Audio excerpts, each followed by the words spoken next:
Tak ada ni. Testing. Testing. Dengar Assalamualaikum warahmatullahi wabarakatuh. Selamat pagi semua. Okay.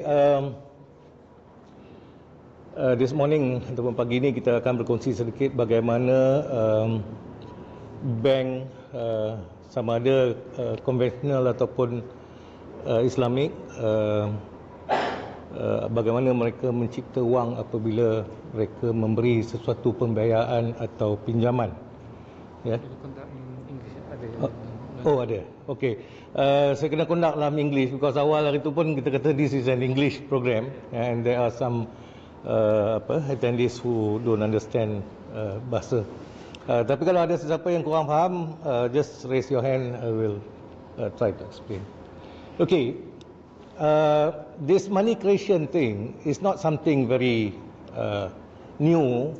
It has been happening for a long time, except that very few people actually understand how banks create money. I have spoken to bankers, I have spoken to CEOs of banks. Ramai yang don't understand that banks create money. Yeah, so we'll go through this 1 hour or so, then or slightly over, and you can ask as many questions as you want after that. But before that, just a little bit of brief background. I have been in the banking industry since 1981. Yeah, I was with Maybank for 21 years. Then I felt something wasn't right in the bank. I left in 2001. Then I went into business. So I understand, if you talk about business, losing money and all that, I understand that very well. Yeah, Assalamualaikum. And then in 2004, I was invited by Bank Muamalat. Why I say invited is because I didn't apply for the job. Bank Muamalat was losing money at that point of time. The chairman invited me to come in to help turn around, and Alhamdulillah, within the first year we made profit. Second year we made better profits. By the third year the bank was sold and I left the bank again to go into business. The first business, the second round, I went to do coal business in Indonesia. My first shipment of coal, me and my partners, we lost about $2 million. Nothing to do with our incompetency. Yeah, nothing to do. Yes, we were first time into coal business, but nothing to do with our incompetencies or we were trying to fraud people. No, it was just because of the weather. The weather was bad. The ships couldn't go out. Our ships were stuck at the river mouth, and it took about 10 days before the waves subsided and the harbour master allowed us to go out, and then we continued loading our cargo, and then once it starts to arrive at sail and arrive at the discharge port, we were already about 1 month late, and then after 1 month the bank was already coming after us for settlement of the loan and all that, and we said, look, we are not cheating, we are just delayed. And the delay is not our cause, it's the weather. Who can control the weather? But the Islamic bankers say, sorry sir, it's just a payment due. What I'm trying to say here is, when we talk about Islamic banking, musyarakah, especially musyarakah, musyarakah, as we all know, is a joint venture transaction. But if you read the documents per se, the detailed document that customers normally sign, they tak baca because the documents are quite thick. Yeah, but at the end of the day, the customer is responsible for every single cent if the bank were to lose money. So what kind of joint venture is that? But anyway, I'm not here to hit out at Islamic finance. I love Islamic finance. I'm doing Islamic finance now. I'm saying 100% it can be done properly. But what I'm against is Islamic banking. And I will show you why I don't agree with Islamic banking. You are free to have your own opinions. We can discuss after this. Okay, this is roughly the topics that I will cover. The picture behind is in San Francisco. I was there in 1990 in front of Bank of America. There is this big marble sculpture. It's called the banker's heart. It's black. The heart of the banker ni hitam. Because dia tak boleh rasa kesian pada orang. Kalau tidak, tak boleh kutip hutang. We'll talk a little bit about the economy. I'm not talking about the economy in general. I'm just relating trade, riba and money in the economic system. Then the business of banking, conventional, what's the difference between conventional and Islamic. And then the Jews in the Quran says that trade is like riba. So let's compare whether trade is like riba and whether the way we do Islamic banking today is more like trade or more like a loan. Then what is the real business of banking? This is the crux of the 1 hour, 1.5 hour punya discussion. This is the crux of it. And then the war on riba. We look at the war on riba. And what next? All right, how many countries are in this world? Anyone knows? About 200, yes. There's about 195 sovereign states. This is according to the UN. And how many countries out of this 195 has got a sovereign debt? One what? One country. One country that has a debt. Utang. Okay, almost all. Almost all, which is 188 countries.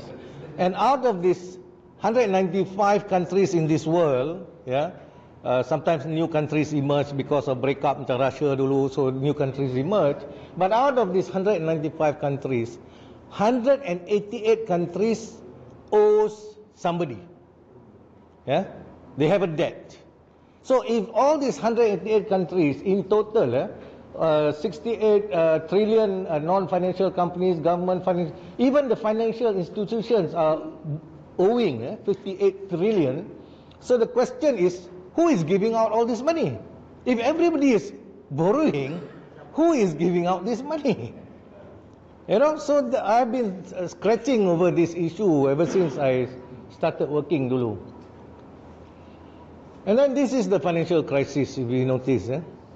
This is ever since 1971. Even before 1971, there were financial crises, but not as often as what is after 1971. There is a history to that. I started working, as I said, in 1981. There was the first crisis after the Bretton Woods. Bretton Woods, I'll tell you a little bit about that later, broke off in 1971. There was a crisis in the US where US dollars were not accepted in certain parts of the world. Not too many people is aware of this, but in May 1971, because of the problem in the US, overprinting of money at that point of time, the Americans who were going for holidays the hotels didn't want to accept their American dollars.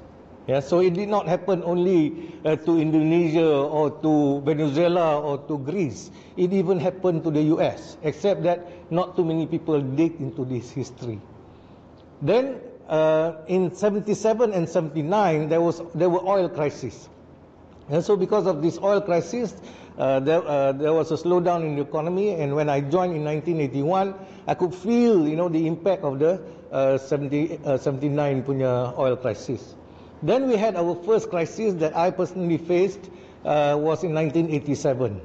For those old enough will know that before 1987 there were about 40 local banks in Malaysia, local banks, finance companies and all those things. And then after the 1987 crisis, there was the number of banks reduced. Then after 1987, there was 1997 crisis, which was even bigger than the 87 crisis. Then after the 97 crisis, there was the 2008 punya crisis. Why I'm telling you this is simply because if you take the numbers or years, the number of years in between each crisis, 77, 87, 97, 2008, you will see that there is a 10 years, 11 years punya cycle. Why is this cycle happening? Okay, then if we say that there's every 10 years or so, or 11 years, if 2008 was the last crisis, then if you add 11 years, that will be 2019. Okay, if you look at the newspapers, you look at what's happening around the world, the economists are already talking that a recession is coming. How hard hit the recession, we don't know yet. But my take, my personal, I'm not an analyst, but from the experience that I've gone through, is that I see that from the time that I first joined the banking industry in 1980s, the interest rates for a housing loan was about 10-12%. Today, the interest rate is about 5%, some even 6.5 minus 2% kind of thing, which is about 4%. So interest rates have been coming down. So if interest rates have been coming down, why is it, we're facing all this crisis? But when interest rates comes down, it actually lengthens the period taken for the next cycle. So I don't think, when people were talking about 2018, I said I don't think it's going to happen in 2018, neither in 2019, but 2020, 21, 22, there's a very high possibility. And this time I feel if the crisis were to happen, it's going to be a very hard impact as compared to the previous one. And I will tell you why when you talk about the war on riba.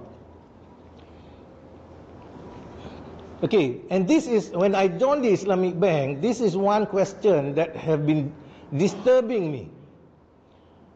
Okay, there is this verse in Surah Al-Baqarah 279 where Allah says, I will wage war on you if you do not leave riba. I will wage war on you. Bila Allah nak wage war ni, takkanlah kita buat we do bai'ina, we do mudarabah, we do tawaruk, which the goods don't even move. And we say that we can overcome this war from Allah. Imam Malik and Imam Hanafi said that we have read the Quran so many times, there is no verse that makes us tremble other than this verse on riba. Because this is the only verse that Allah promised to wage war on those who continue to practice riba. We look at what is riba and why does Islam prohibits riba. Some Sharia may not agree with me, pakar-pakar Sharia may not agree with me, but I'm fine with that. Okay, let's look at the economy. Okay, this is at the very basic level of an economy, whichever economy we are talking about. At its most basic level, there is trade. The most basic level of any economy, no matter when we read the economic reports, we are talking about the whole data of trade exchanges that's happening, millions of trade exchanges that's happening in the country and around the world. That's why we're looking at it and we don't really understand. But if we break it down at this lowest level, it's buying and selling in between, human beings. And the accumulation of that statistics becomes our GDP, and all those things. So, buying and selling is at the most basic level, and it's happening everywhere. It's happening everywhere. And in the Surah Al-Baqarah, Allah has permitted trade and prohibited riba. Why is this exchange here? Allah has permitted trade and forbidden riba. Okay, so just show this again. So assuming that we are one community, I'm just basic economics. So the basic unit is the trade transaction, the buying and selling. Let's say we are a community here. We are all living in one community, but then there's a lot of robbers, thieves coming into our area. Our roads are, a lot of holes. So what we do, we form a committee, right? We'll form a committee to try to improve our community. So the committee will have an admin team, and then they will set up security guards, our defense team, right? But then who to pay for all these things? The community is the one that will have to pay. So what we call admin and development fund. But from this admin and development fund, they will pay for the labor, because when we say defense, it's still labor. Yeah, there are people who provide these services. Yeah, when these projects are given to an enterprise, the company will be paid, this income, and they will also pay for whoever is providing their services. Yeah, so that is the economy as a whole. Yeah, of a simple community. But as the community gets bigger, yeah, as the community gets bigger, then this committee changes to become a government. And the government will need money, and the money which is acceptable to all, then they start to create this money. Yeah, there is a history to money, we'll explain to that later, but there is a central bank. Then what happens is, banks starts to come out. We never question the existence of banks. Yeah, but banks is a new phenomenon per se. But lenders has been there all around, all along. So when these banks, they provide lending to the retailers or the producers, the enterprises, or even to the consumers, yeah, and then the central bank will provide them with the funds. So basically this is the economy. And the one that makes the whole economy sustain is because of the monetary system. Yeah, so money is required. So there are three issues here if you look at it. Yeah, three main issues relating to our talk today. Number one is trade, number two is riba, and number three is money. What is trade, what is riba, what is money? Okay, for those of you who want to, this is an accumulation of the work that I've done over so many months and years, but for those who are interested, don't worry about the taking pictures. If you are interested, I'll pass these slides over to Zaki, yeah, the organizer. You just PM him and then he can send the slides to you. Yeah. Tapi simpan baik lah. Okay. What is trade? What is trade? We do trade every day. We either trade to buy something or we provide our services. That is trade. Yeah? So we look at what is trade from an Islamic perspective. So there is, normally in the market, there is a producer, a seller and a buyer. In Sharia, they define trade, very important here. In Sharia, we define trade as exchange of a thing of value for another thing of value. Ya, sesuatu yang berharga dengan sesuatu yang berharga. Dia tak sebut wang di situ, ya. Sesuatu yang berharga dengan sesuatu yang berharga. Imam An-Nawawi, the exchange of an own commodity for another with exchange of ownership. That means before you want to sell, you must own the goods first. Yeah, you cannot sell a bird in the sky, you can't unless you catch it. But we are not going to that detail, tetapi that is what trade is. So it is basically a contract of exchange, which kita kata akad, between two parties, a seller and buyer, or sometimes Imam Hanbali says offerer and offeree, then of a commodity or a service. I mean kita bagi commodity or kita bagi jual service, and then for a price. The price can be a commodity or a service. For instance, I want to repair your house, there is no money those days kata, or after a war there is no money, so you want to repair the house, I have the skills, so how do you pay me? So if you are a paddy planter kata, kan, or you are a fisherman, so you will pay me with what you have, the goods that you have, because, and I will accept that because the thing that you're going to give me is valuable and you need my services. Then settlement can either be on spot, which is I pay cash, I take the goods, or deferred, which means that I pay by installments, but I still take the goods. So this is trade. Why do we trade? Why do we trade? We trade every day, but why do we trade? Ibn Taymiyyah said there is only 3 reasons to trade. And after, having read his statement, okay, I'm not talking about Ibn Taymiyyah per se, in the sense some people can say this and that. Okay, put that aside. What did he say about trade? Okay, what did he say about trade? Okay, what he said is, there are only 3 reasons to trade. I will only tell you first 2, I will tell you the other one later, remind me on that. So the reason to trade is because Number one, if you are a retailer, you want to buy for stocks.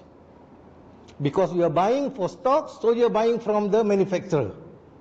Yeah? You're buying from the manufacturer, you're buying for stocks, and because you want to sell it. The other reason to trade is because you want to use or consume. Think about it, because in the Quran there's a lot of verses where Allah says, do you not think? Which means that we need to think. So there's only two reasons to trade. The other one is something else. Okay, what is riba? First we look at the verses on riba. Okay, we look at the verses of riba. Verses of riba, there is this 5. In Al-Imran, Allah says, "O you who believe, devour not usury." Don't take usury. In An-Nisa, they took usury though they were forbidden. Usury is forbidden, but still, humans or mankind takes it. In Baqarah, Allah will deprive usury or riba of all blessing. That means riba tak ada blessing. Riba and usury, there's some fundamental difference there. Because usury is the English word for it, for usury. But usury is now. Those days, usury is anything that is over and above of a loan that's been given. But today, usury is defined as high interest. So when we talk about usury, when I mention usury, I'm using the Islamic terminology of riba, definition of riba. Which means anything over and above a loan is haram. Then in Al-Baqarah, whoever returns to riba, such are dwellers of the fire, they will abide therein. That means orang makan riba ni will be in the hellfire. In Al-Baqarah, O you who believe, be afraid of Allah and give up what remains due to you from riba, if you are really believers.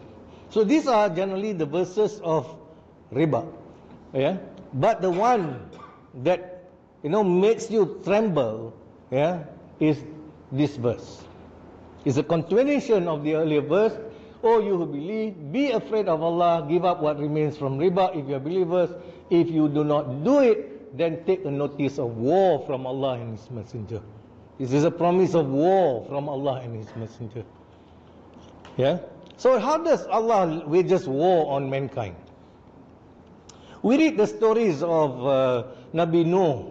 We read the stories of Nabi Hud. In the story of Nabi Nuh, there was a huge flood. But because we are too westernized in our thinking, then we say this huge flood, if it's written today, it will be a natural disaster.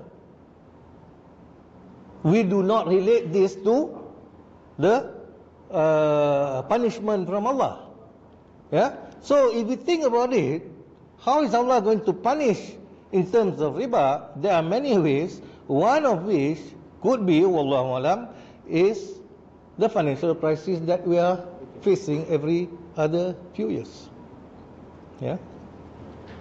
But Rasulullah sallallahu alaihi wasallam wanted to emphasize on the gravity of riba, and he says in this hadith that there are 70 degrees of riba. The least, the lowest is equivalent to a man having intercourse with his own mother. And in another hadith, in front of the Kaabah.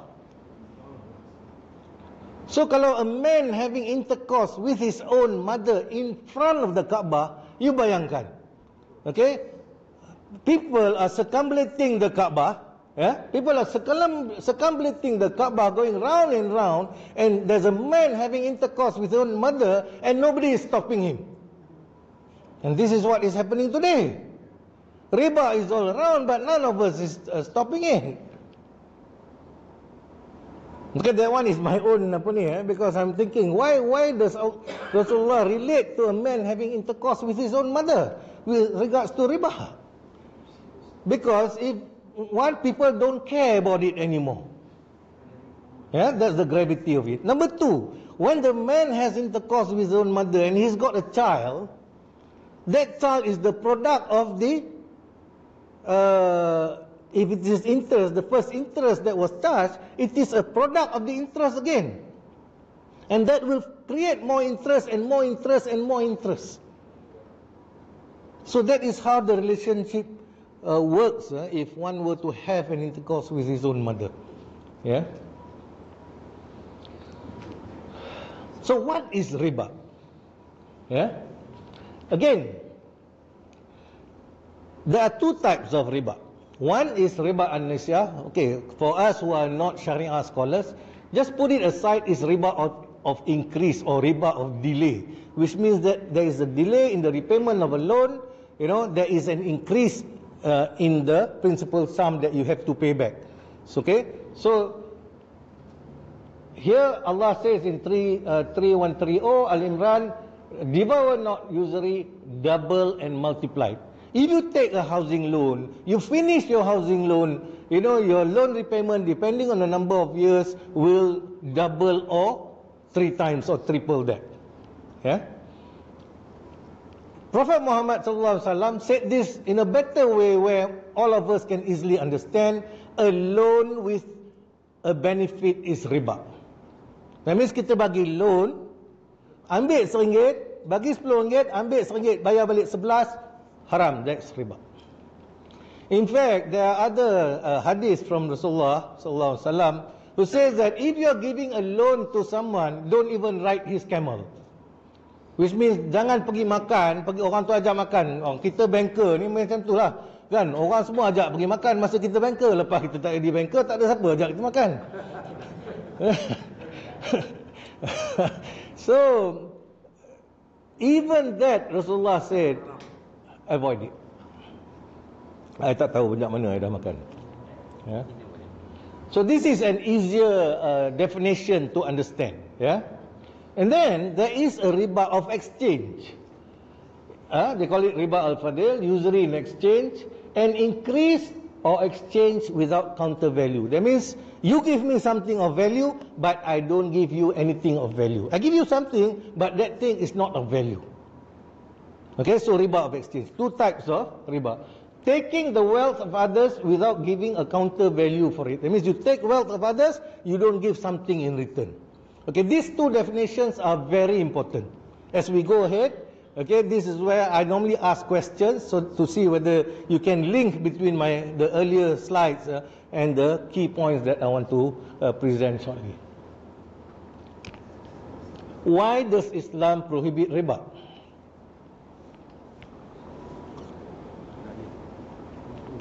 Why does Islam prohibit riba? Sebab? The people who are given, who are made to pay more and more, dia become much poorer. Dia lagi miskin.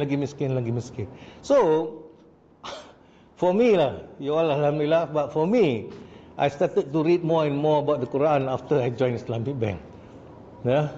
Because I wanted to know, why does Allah prohibit riba? Why is it, what is it about Islam, or what is Islam? Kita tahu Islam ni ada dua. Basically, Islam is two. One is hablum minallah, the other one is hablum minannas. Hablum minallah. In hablum minallah is our responsibility and our obligation only to Allah. You nak puasa, you puasa lah. You nak solat, you solat lah. Ya, Ustaz kata dosa dan segalanya, itu between you and Allah. Ya, you nak makan pork, you nak minum arak, itu between you and Allah. You tak mudaratkan orang lain. Asalkan bila you mabuk, you jangan pukul orang, tak ada hal. Itu you dengan Allah. Ya. But di mana cerminnya takwa kita dengan Allah tu? Di mana cermin kita? Bila kita cermin kita ni orang yang bertakwa, kita nak jadi orang yang bertakwa ni, when we look at that, what is the mirror of that? What is the reflection of that taqwa? It's muamalat. It's muamalat, because we deal with human beings, which is why Rasulullah said, I was sent for to correct the character of humankind. Because it is in our problems, day-to-day problems, is our interaction with humankind. Otherwise we don't have any problem. Kita seorang makan cukup lah. But because we have families, we have to take care of the family, stress with the wife, the children have to go to school, you go to work, you lose your job, people cross your road, you get angry. That is all muamalah, character, relating to character. So if we have our taqwa, then how do we deal this? Because Allah said, I will test you. I will test you. So, rich, like Qarun. Qarun was a poor man, he was a pious man. But he wanted to be rich. So finally he got it. But what happens when he got it? He lost all his character. So in Islam, the scholars who have studied the Quran over and over again, they came up with Maqasid Sharia. In Maqasid Sharia, there is protection of religion, number one. This is in order. Number one is religion, protection of religion. That's the most important thing. Number two, protection of life. Because of protection of life in Islam, when there is no food, you are allowed to eat pork. In fact, bukan allowed to eat pork. Some ulama said, when there is no food, you must eat pork, if pork is the only food available. Why? Because life is number one, utmost important. But bukan when you eat pork, you go and make burger, you go and you make sausages. No. You eat only enough to survive. Where is this? Is in Surah Al-Maidah ayat 3, verse 3. Allah says, eat. But stop when you feel enough. Jangan berlebih. So, Allah tak kata 3 suap, 5 suap. Kenapa? Ada orang tu kurus sikit, dia 3 suap cukup. Kita ni badan besar sikit, mungkin perlu 10 suap. But tepuk dada, tanya selera, eat as little as possible just to survive. And as you survive, you look for alternative food. You start to look for chickens, rare chickens, or all those things. But if you look at these two verses, Islam, then life, then intellect. Intellect, we must sharpen our thinking, which is why a lot of verses in the Quran ends with, do you not think, do you not think, do you not think, only for those who think. So we must think. And the governments generally, any government for that matter, do not like people who think. They just want you to follow like herds of cows. It is only when you start to think you know what is right and what is wrong. Then family, you have to take care of family, which is why Islam promotes familyness, to the extent of, if you can and you mampu, marry 4. Some people get angry when I talk this.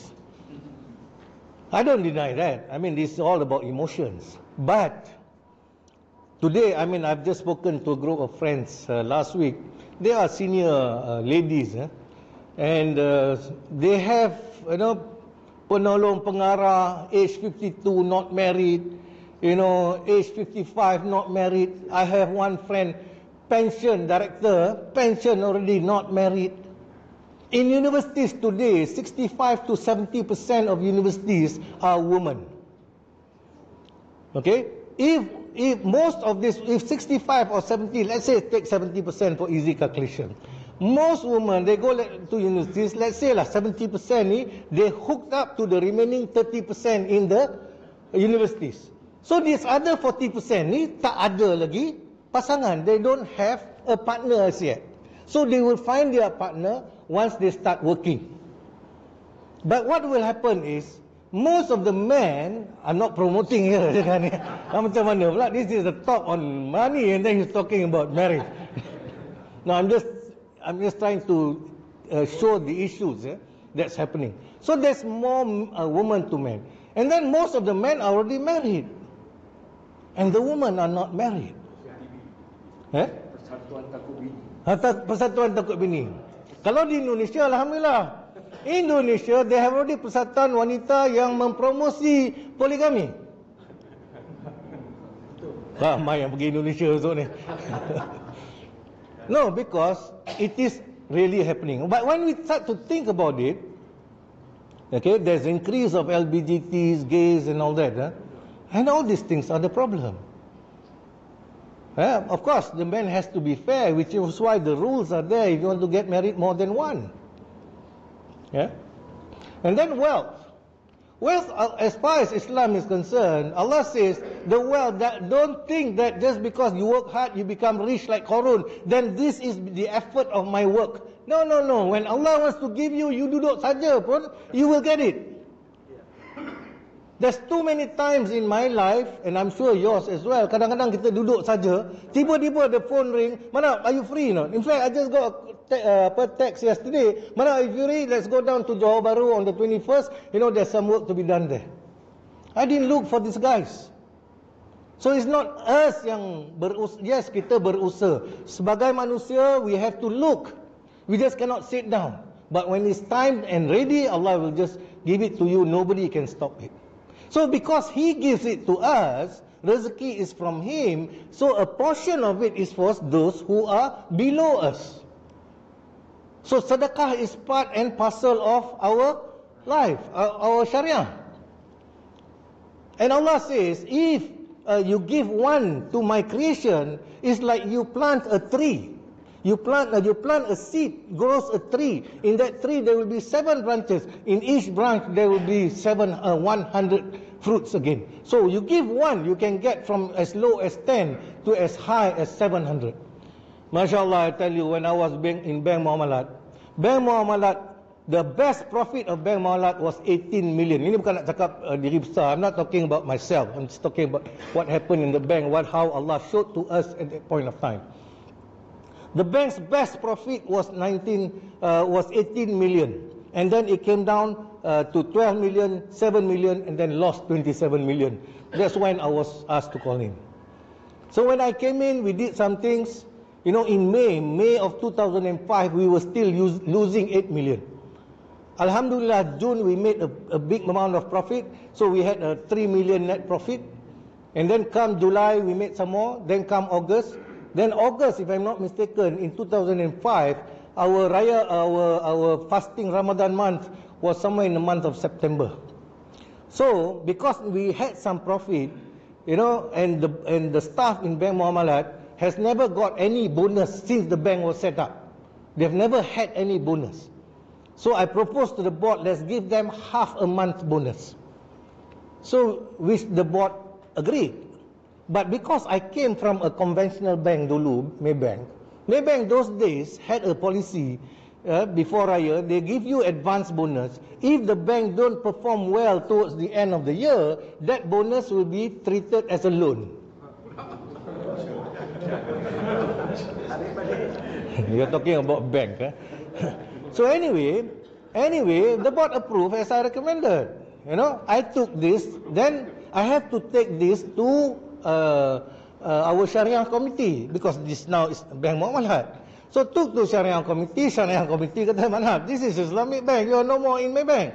Yeah, so in Islam, when you give a bonus, is hadiah, is hibah. Once you give, you cannot take back. So I told them, look, my profit is still very small. He said, it's up to you lah. So I told the board pun kata, it's up to you. So the letter which was already signed was on my table. Do I sign it or don't I sign it?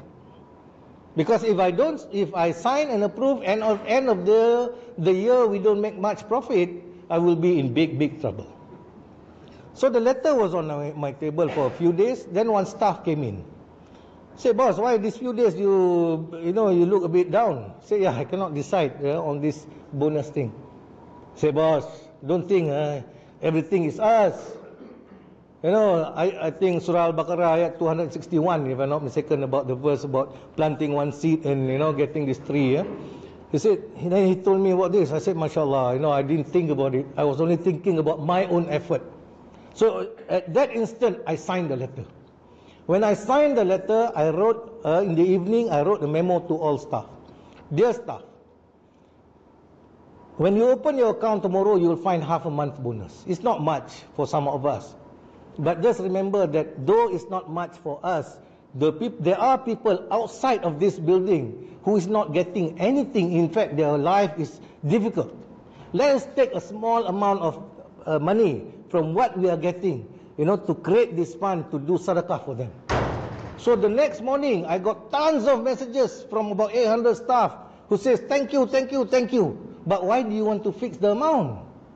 But then I replied, I said, if I don't fix the amount, some will give 50 cents, some will give $1. The collection will be meaningless. For every collection that you do, I will make sure the bank will give an equivalent amount. So with the 800 staff that I have, we collected about 80,000 ringgit, which is on average about 100 ringgit per person. Alhamdulillah. Yeah, and then I got the bank to give another 100 equivalent amount, so we collected about 160,000 ringgit. I sent messages to all my branch managers, about 40 of them. I said, each of you, don't go out alone, but bring a clerical staff as well. Make it as a team, a community within your community. You go and find, who are the really poor people, who really needs help. Don't go to, get your politician. You go yourself and look and identify for these people. And that's what they did. Once they have that, then I send them the money. And then they dispute. When they dispute, I said, don't tell them who you are. We are not there for publicity. No pictures. I don't want to see newspapers, nothing. So they distributed. What shocked me was the following month after Raya, my profit was 8 million a month. Then it was 11 million. Then it was 12 million. And I closed the year after tax, 47 million profit. When I looked at that number, I said, this is not my effort. I alone cannot do this. For how many years the bank has been around, the bank cannot make more than 18 million. How can I come in? Up to May, we were still losing 8 million. Within a space of 7 months, I made 47 million? Impossible. Impossible without the help of someone higher than me. We did that, the same thing we did the following year, because now we got more profits. We go and repair houses, during weekends, staff will go and look for houses, repair and all that.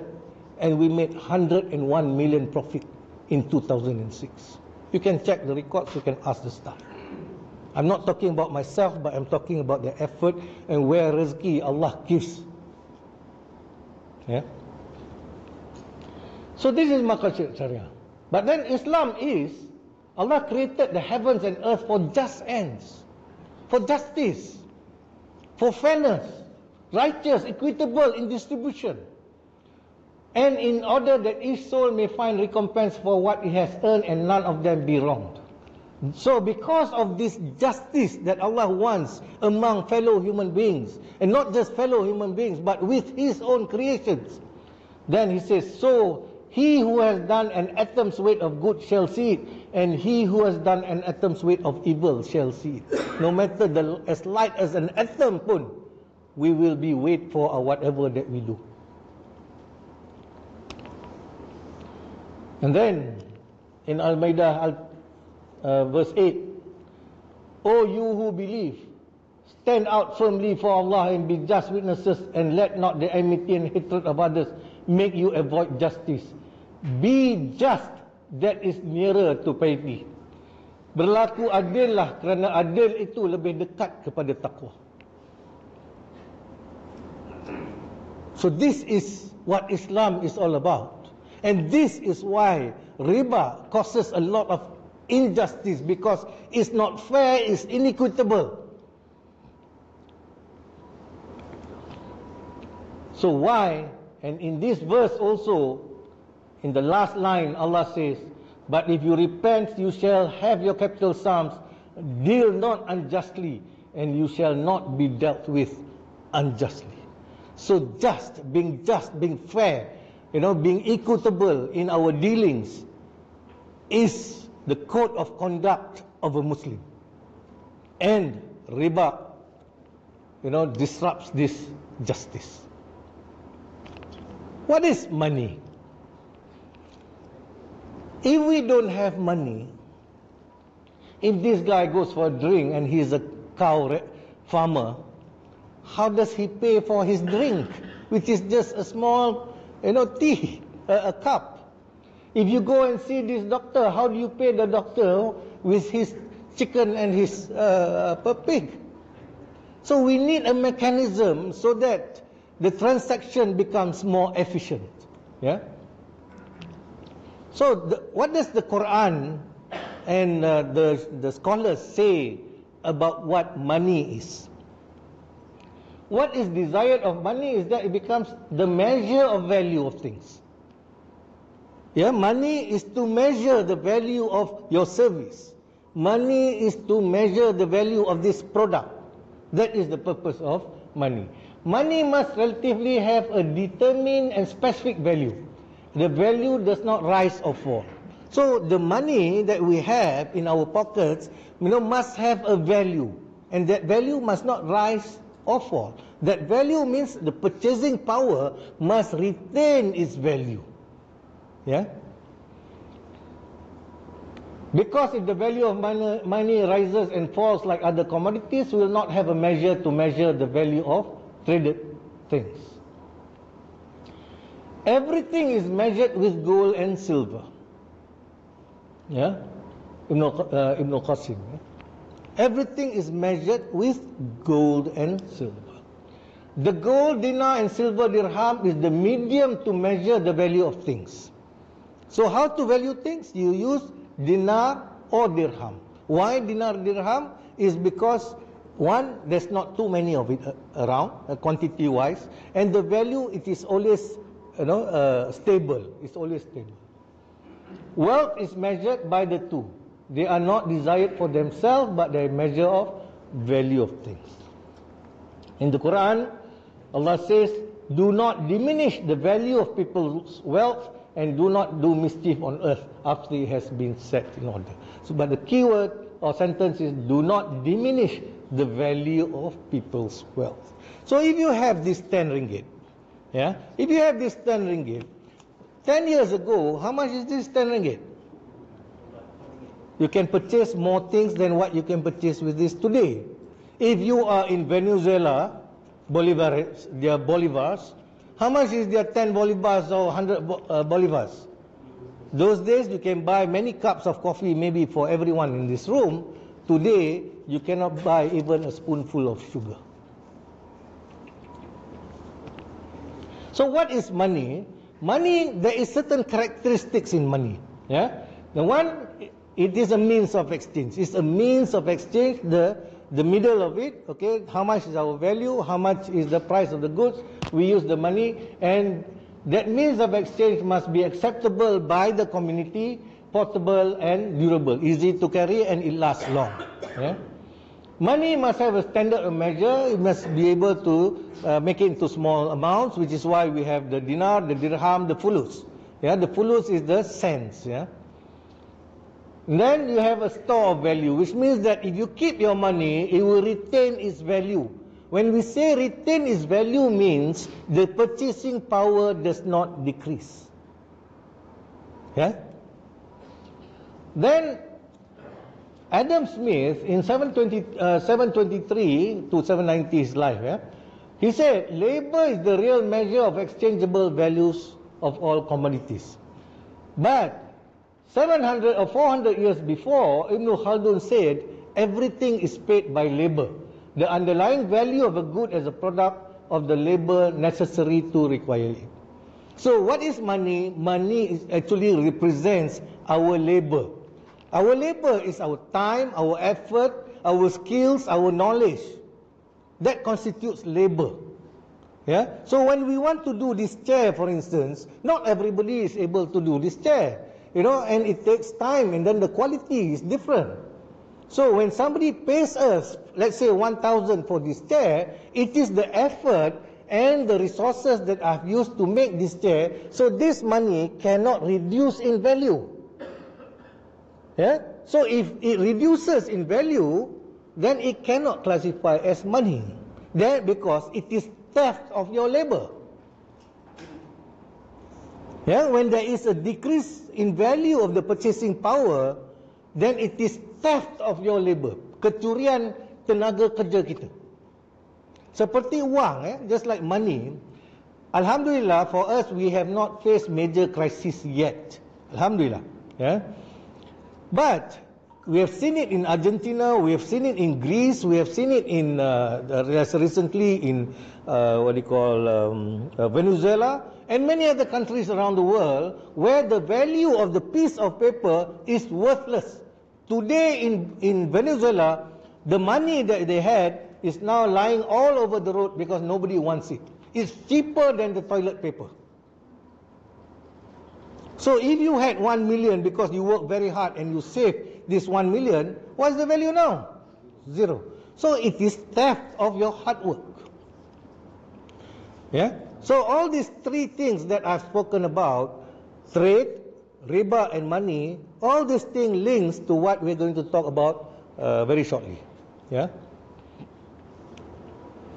So Rasulullah also said, gold for gold, silver for silver, wheat for wheat, barley for barley, dates for dates, salt for salt. So if it is the same thing, you cannot exchange with different value.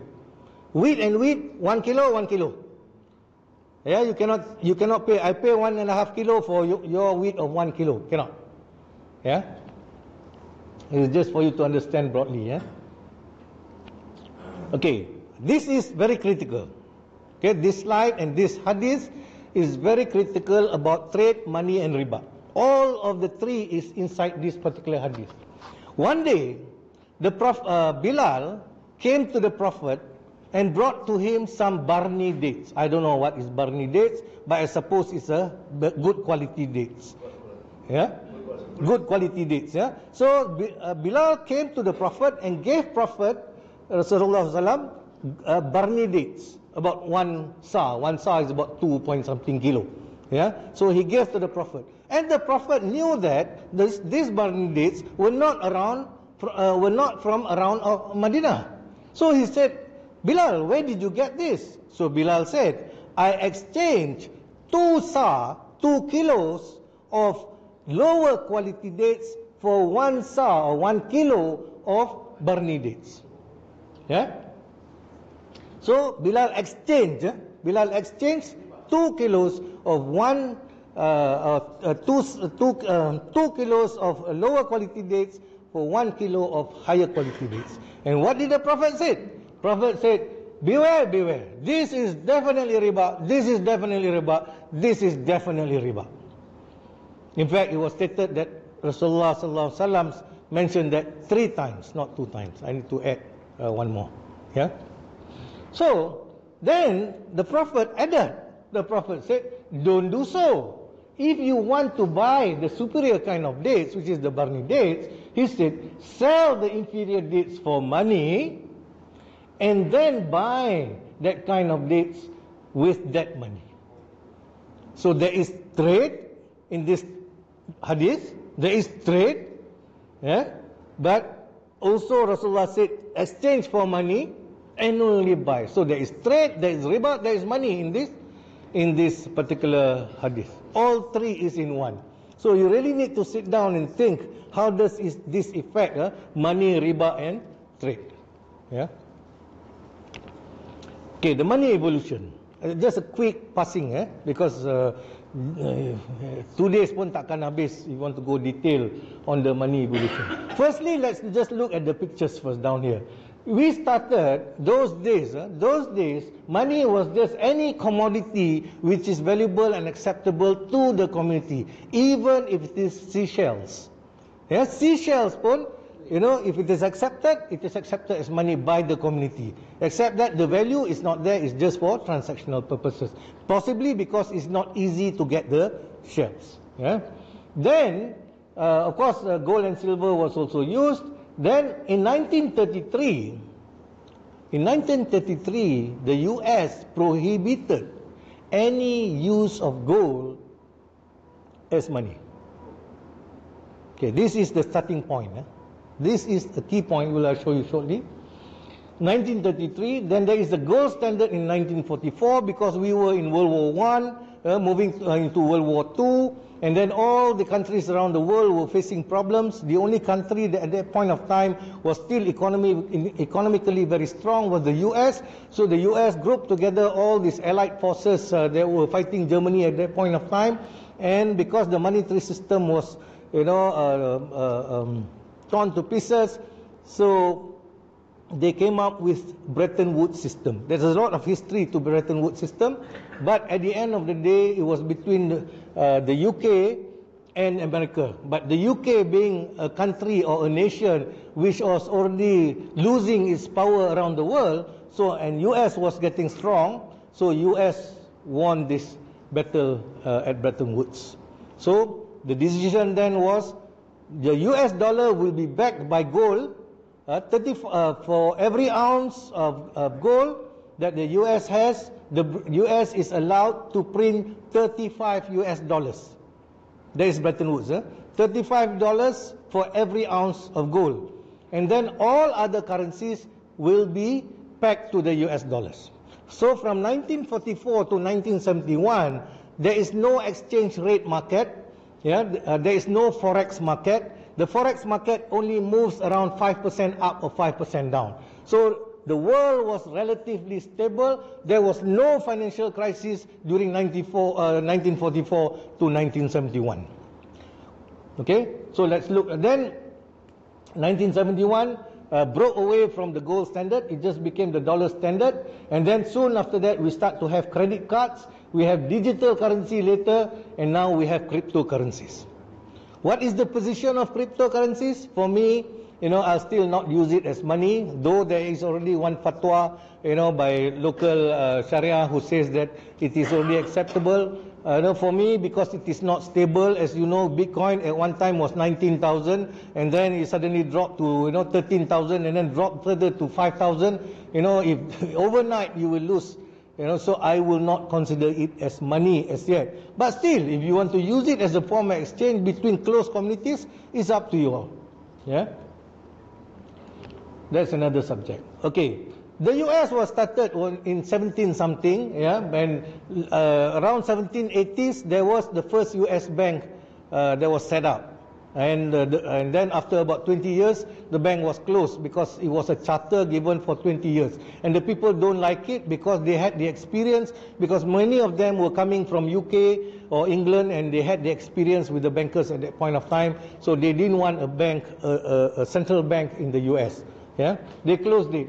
Then in 1816, the promoters, pushed again for the second US bank, which for another 20 years or so. And then in 1832, President Andrew Jackson, when he comes out for renewal, he said, no renewal. I don't want a bank. I don't mind the banks that is in the name, but I don't want a central bank. Yeah. Then in 1833, Andrew Jackson stops depositing government funds into the Bank of US. In 1835, Jackson escapes assassination. Okay, this is where we try to draw the line. Is this history? Okay, for some people in the US who does research, they said it is part of the history, where the bankers wanted to push for the banking system, but because it was stopped by the president, they tried to assassinate him. Okay, some are saying that, oh no, this is just hearsay. Okay, so which side you want to take is up to you. Then, in 1862, President Lincoln also issued government-owned money. Because they were at the Civil War in the US, so President issued, and soon after the war was over, President Lincoln was assassinated. And they said he was linked to the monetary system. Then in 1881, President Garfield, a strong advocate of honest money. Honest money is money with value, real value, not paper. He was also assassinated. Then in 1900, there was a banking panic in 1908. If you read the banking history, the creature from Jekyll Island, you'll find that the author said that this was created by the bankers. Then bankers met secretly. This is bankers who were no central bank at that point of time. The bankers met secretly on Jekyll Island to draft Federal Reserve Act, Federal Reserve Act was passed in 1913. 1914, Federal Reserve Bank was opened. As soon after the Federal Reserve Bank was opened, they approved the Income Tax Act. What has the Income Tax Act to do with money? Is because they knew that when they lend to the government need to pay, and the government's assets are the people. So the only way for the government to get the revenue is to tax the people to pay off the loan that will be given by the banks. And then there was a period of easy money from 20 to 30s. So, and then 1929, they purposely contracted the flow of money, like what is happening in Malaysia today. There is a contraction of money supply because the banks are not giving the finance, so economy starts to contract. So there was a Great Depression from 1930 to 1940. And then from this period, because it was a Great Depression, just like what happened in Malaysia, last few years, they said, okay, those who want, please help the government, please help the country. I mean, they don't say help the government. They said, please help the country by giving your gold, and exchanging for dollars. And that's what the president came out with executive order of illegal holding of gold in 1933. So at that point of time, whoever have gold must give to the government, and they take it at $20 per ounce of gold.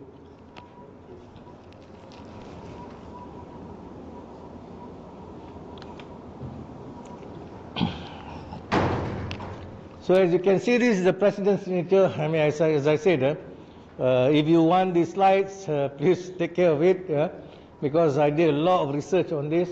President's signature enacts currency law. This is when he made the name.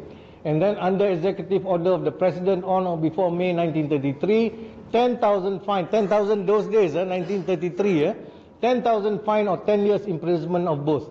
Criminal penalties for violation of executive order, 10,000 fine or 10,000. So the scenario of banking that we are facing today is not something that just came by. To a certain extent, it was created, it was conceived, and then implemented over a certain number of years.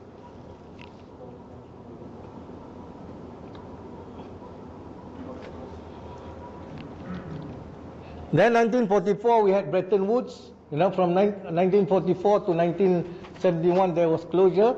But also before the closure of the window, you look at it here, because during that time, America wanted to go to war with Vietnam. June 63, President Kennedy issues executive order for government to issue their own money, which means that it is not money borrowed from the banks. November 63, June, he gave the order. November 63, he was assassinated. Then the deputy president who took over as president, President Johnson, reversed the Kennedy's decision, and in 1964 he went to war with Vietnam. Panjang lagi cerita ni. This I'm just giving you bits and pieces of it. So from then, in 1971, there was closure of the gold window. Okay, what happened was, yes. Mana? Easy money. Easy money was easy lending. Then banks approved loans, so it was called the swinging 30s of the US. They were just enjoying their life. Everybody was just swinging because banks were giving money, very easily. Plenty of money. Yeah, plenty of money, going around during that period. The slide before this, you were saying that honest money. Can you define that? Honest money is money with some value. That means backed by gold or something lah. Or like those period before this, if you look at here, this period, they were still using the silver dollar. I think the word that missing here is intrinsic value. Oh, okay. All right. Money with some form of value lah. But okay, I'll come to that nanti. All right. So then we have this Bretton Woods. Okay, let's go to Vietnam War. So when America went to war with Vietnam, they lost the war. Kalau kita tengok those days, when we were young, we used to watch Vic Morrow, combat. We had Vic Morrow. The Americans always win the battle, kan? But at the end of the day, they lost the war. They basically they packed their bags and with the tails wagging between their legs, running off, to back to America. But what happened was, because when they went to war, they were bombing everywhere. I mean, you bomb, it is not a productive activity. The productive activity is making the bombs. And some of these planes and whatever equipments, weapons that they needed, were coming from UK, were coming from Germany, France. So Germany and France begin to realize something is wrong with the American dollar. They feel that the Americans have been printing more money. So instead of 35 US dollars to 1 ounce of gold, they probably have printed 70 to 1 ounce of gold, which means the value of the US dollar should have halved. But unfortunately, not many people knew at that point of time, because communication is not like today. So because they realized something was wrong, in fact, I have a video, President de Gaulle was hammering his parliament to say that, look, this US thing is rubbish. It's fraud, he was saying. So anyway, because when Bretton Woods was set up, there is this clause where they said there is a gold window. A gold window for any country, not individual, any country that has excess US dollars in cash can go to the gold window and exchange for gold, at the fixed rate of 35 US dollars for every ounce of gold. So what Germany, France and England did, they went to the gold window and they took out their gold. So basically US had no more gold, except that the paper was just still being used, which basically has got zero value. So because of that, President Nixon had got no choice but went onto air August 15, 1971, where he declared from tonight onwards, there is no backing to gold window, the gold window is closed, the dollar will float just by itself. So that was a difficult period for the US. But the US was smart, okay? The US was smart. US sent Henry Kissinger at that point of time to Saudi Arabia. And at that point of time, OPEC, you can buy oil in whatever currencies that they state, not necessarily in US dollars. So they went to Saudi and asking Saudi to convince OPEC to sell oil only in US dollars, which the Saudi did with the promise that if you do that, we'll protect your family, because as you know, there is no Saudi Arabia. There is only Arabia. Saudi is the Saud family that makes into Saudi Arabia. So they agreed. So when they agreed, oil then becomes sold in US dollars. So let's say Malaysia, Japan or any other country wants now to buy oil, you go to Saudi and Saudi says, hey, I want US dollars.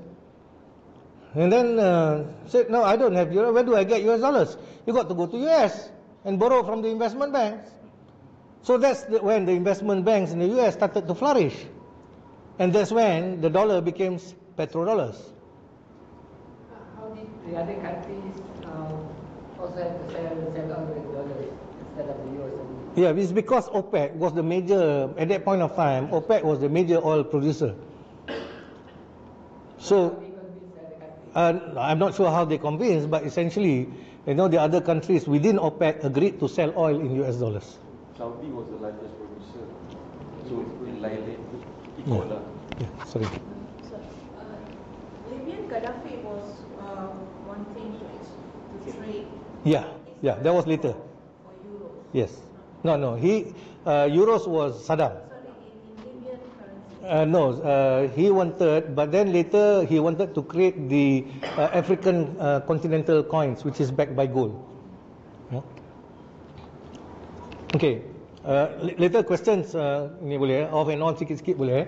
We'll just finish this. Okay, then so if you start to think about it, I never really thought about it until I started to think about all this.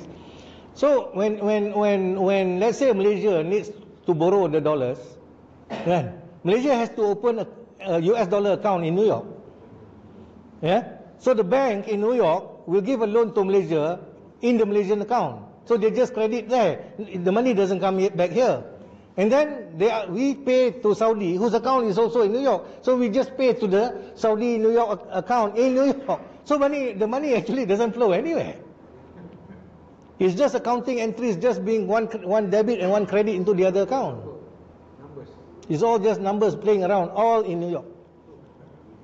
You know, because when I spoke to some bankers, they kata, no, transfer lah, tak ada transfer. Yeah.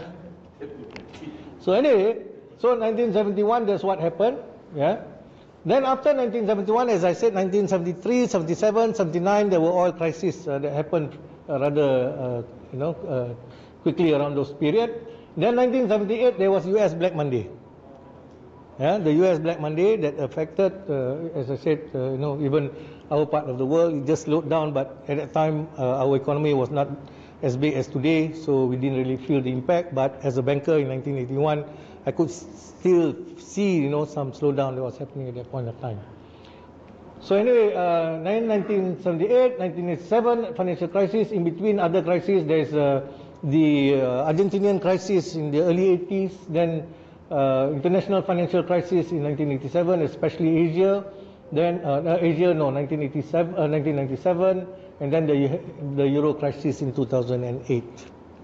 Right? So there's many crises that's happening. There's one article that says that there are 425 financial crises since 1971. Right, in various parts of the world. And now they divide between financial crisis, banking crisis, economic crisis. Okay? Okay, fatwas on fiat money. These are some of the fatwas that has been given by some scholars. Yeah, one is because there is no other means of exchange at that time but fiat currency. So it's just like the pork. Yeah, when there's no other food, there's only this currency at this moment. We have to use it because we are just laymen. I mean, who makes all these decisions and policies is basically the government. All right, for us is to know, and then we can do something about it for sure. But we'll come to that. Yeah, and then Arawaj is because of general acceptance. Everybody accepts it, so we also accept. So I think this is a weaker argument, simply because if everybody starts to eat pork, do we eat pork? If the government come up with the constitution changes that now Muslims can eat pork, do we eat pork? Yeah. Okay, Ma Tuan Lin. Ma Tuan Lin. I don't know, some Chinese friends said Ma means Muhammad in Chinese. I don't know. Yeah.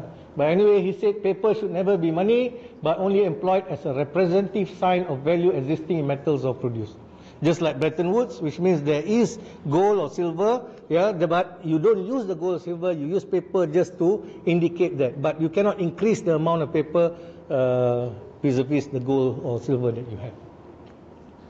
Okay, this is an example. This is an example. Let's say in 1981 March, A has 220,000 ringgit, B has 220,000 ringgit.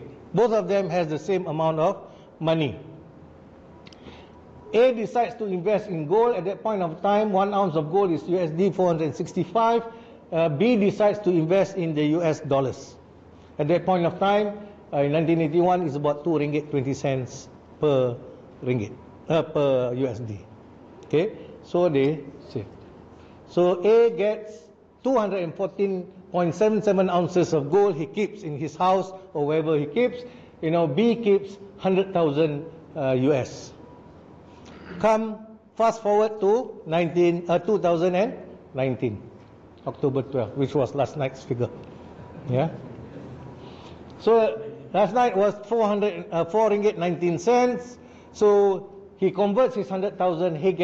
B gets 419,000 ringgit, right?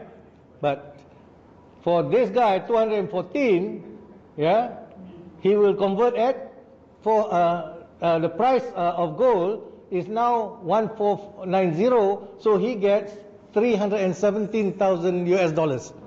And then he converts this into ringgit at this rate, he gets 1.3 million US. So I hope this gives you an idea about investment, gives you an idea about, the depreciation in the value of money without or purchasing power that we don't realize. Where's the Eh? When the mufti. I don't know. That you. Okay. Okay. Any questions here? All right. But the money increases in number but decreases in value. Yes. Here you increase because of the depreciation. You see, the trick in US dollars is because it is always $1. It is the middle currency for when you do exchange. Today, the exchange rates happens very fast on your handphone or whatever. But the middle rate is always the US dollar.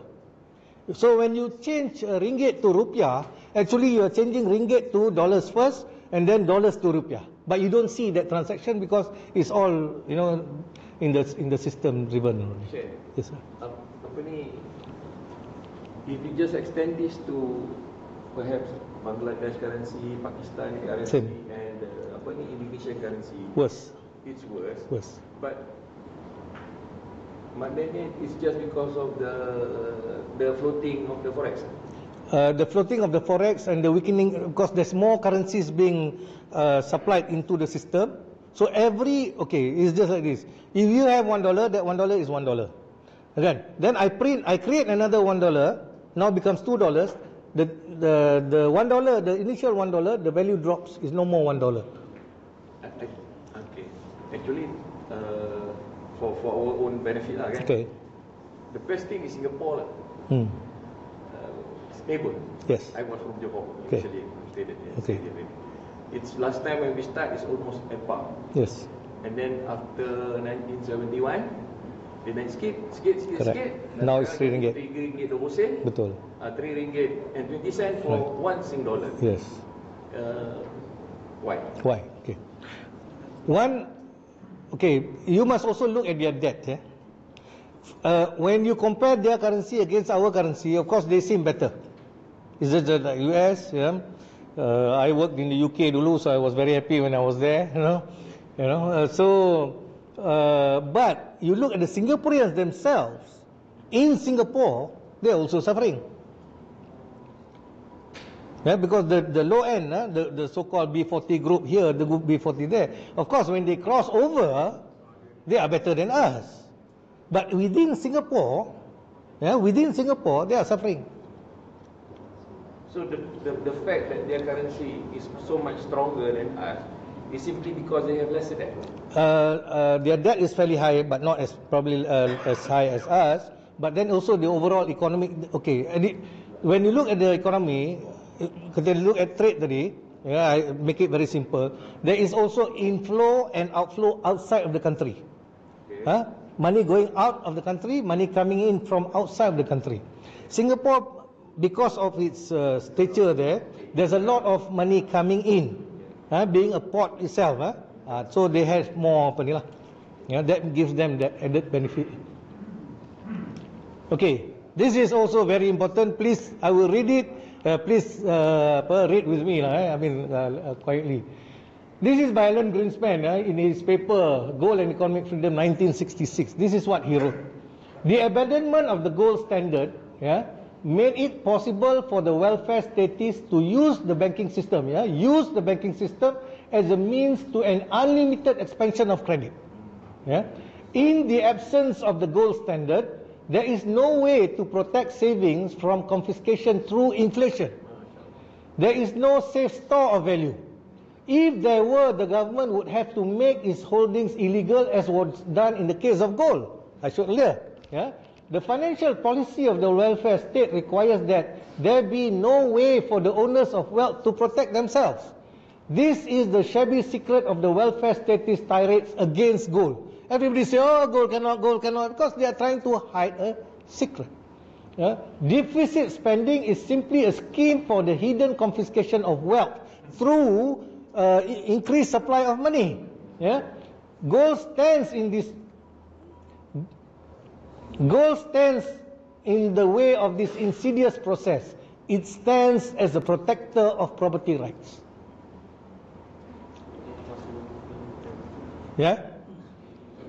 Okay, so look at the next slide. This happened recently, I think last year or year before last, in India, where the Prime Minister said, no more 500 rupee notes. And because of that, Kandukuri Vinoda killed herself because her life savings was in these 500 rupee notes. If it is in gold, nobody can take it away from you. But fiat currency means by order of. By the order of the government, from tomorrow onwards, no more 500 rupee notes. Whatever 500 rupee notes turns to nothing. Because of paper fiat money today, imagine, inshallah it won't happen, just imagine. There was a time that Siam tried to invade Malaysia at the point of time, the old Malaya, kan? Assuming that tomorrow we are invaded by Thailand or Indonesia. And then they come up with a decree that from today onwards you either use baht or you use rupiah. Or whatever it is. What happened to your ringgit? Habis. Berpisah apa jadi? But if the money is in gold, what happens? It's secured with you. That's a huge difference. Okay, the other thing about currency, all these cryptocurrencies that we're talking about. Baru-baru ni, there's a lot of, a couple of videos that's flying around. Yeah, I don't know how far it's true that NASA detected, there's going to be a meteor that's coming around our way, in about 20 years' time. Okay? Then, if that passes by, then what will happen is we'll lose all our electricity. Where is crypto?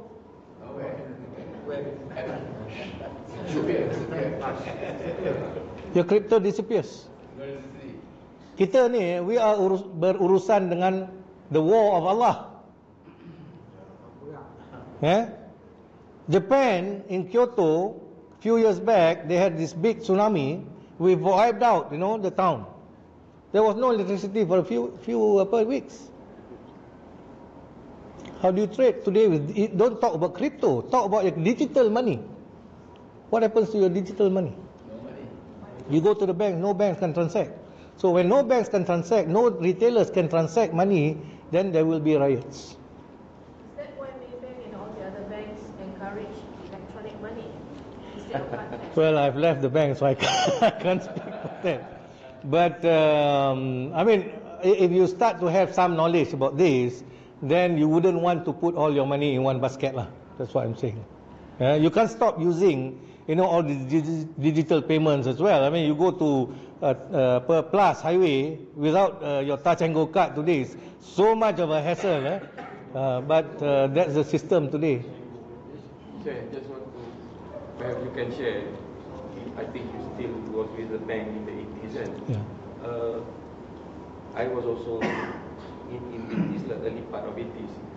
But then, if I remember well, then for every money that you deposit in the bank, because you are licensed, the bank negara will make sure all the people that put money inside the bank, anything happens to the bank, then there was the CCB crisis, if you remember. Correct. And the government was paying dollar to dollar. Yes. For every money that was actually kena kapur dengan the operators. Yes. Right? Yes. And then suddenly I realized, after I've left the bank for so long, I realized that now when you keep money at the bank, and then suddenly there is this PIDM. Oh, insurance. They only cover 200,000. 250,000. Maximum. for whatever amount. For whatever amount, maximum they cover 250. If you have 1 million, then they pay you only 250. If you have 200, they pay you 200. I wish you have 200, they pay 250. And PIDM, when they set it up, I think it's quite a recent setup. Yes, it is. And you look at PIDM assets, it runs into billions. Yes. So this is all actually fake. Yeah. Can you confirm? Yeah. Well, I have not looked at the balance sheet of PIDM, but all banks, because every month all banks will have to pay a premium to this PIDM. Yeah. So because they have to pay premium, they don't have much expenses because the banks are pretty stable, unless there is a run on the bank, unless there is a big default. So I believe that it is only there to give confidence, to the public who are more or less losing confidence on the bank. So by saying that your money is guaranteed, okay, because most of our thinking is because there is a protection by the government, we are all right. But generally, the protection is, at this moment, not really necessary, and it doesn't even cover the full sum. Which is actually, your money could just disappear when you put inside. Yeah, which means that you put 1,750,000, definitely is going to disappear. That's for sure. Yeah. So, under our money in PF and tabungan pun can face the same thing lah. Well, of course. But tabung haji, this is the part that when the thing is all out in the open, that this one we all should actually be concerned. 1% of a person that saves in tabung haji, 1%. Actually 90% of tabung haji itu jadi, and then tabung haji is guaranteed by the government. Any amount you put in tabung haji, you will get back. Yes. So I always wonder that small percentage tu yang have so much savings inside tabung haji, are they acting on behalf of someone, or is it really an entity itself, or what? No, I have not looked into tabung haji, so I don't know. But one thing I can say lah, the difference between tabung haji, if they do it right, as I say, I cannot confirm this, but if they do it right, they take the money from us, they put into investment. I mean, they invest in plantations, they invest in projects and all that. So in that sense, you don't lose your money lah, because as long as the plantation is there, we are protected by real asset. Yeah, so it's a different model altogether, which I will touch on inshallah. We are so worried about our money. We are still talking about fiat money. Whereas we should be focusing our interest towards creating system wakaf or dinar and I think what's going to happen is, see, all these discussions, normally when we talk like this, there's always this towards the end. Towards the end, the next question is what next? Again, that's where we need to discuss and debate. Throw in a lot of ideas, because there are solutions. 100% there is solutions. It's just because our Islamic banking has taken the wrong path.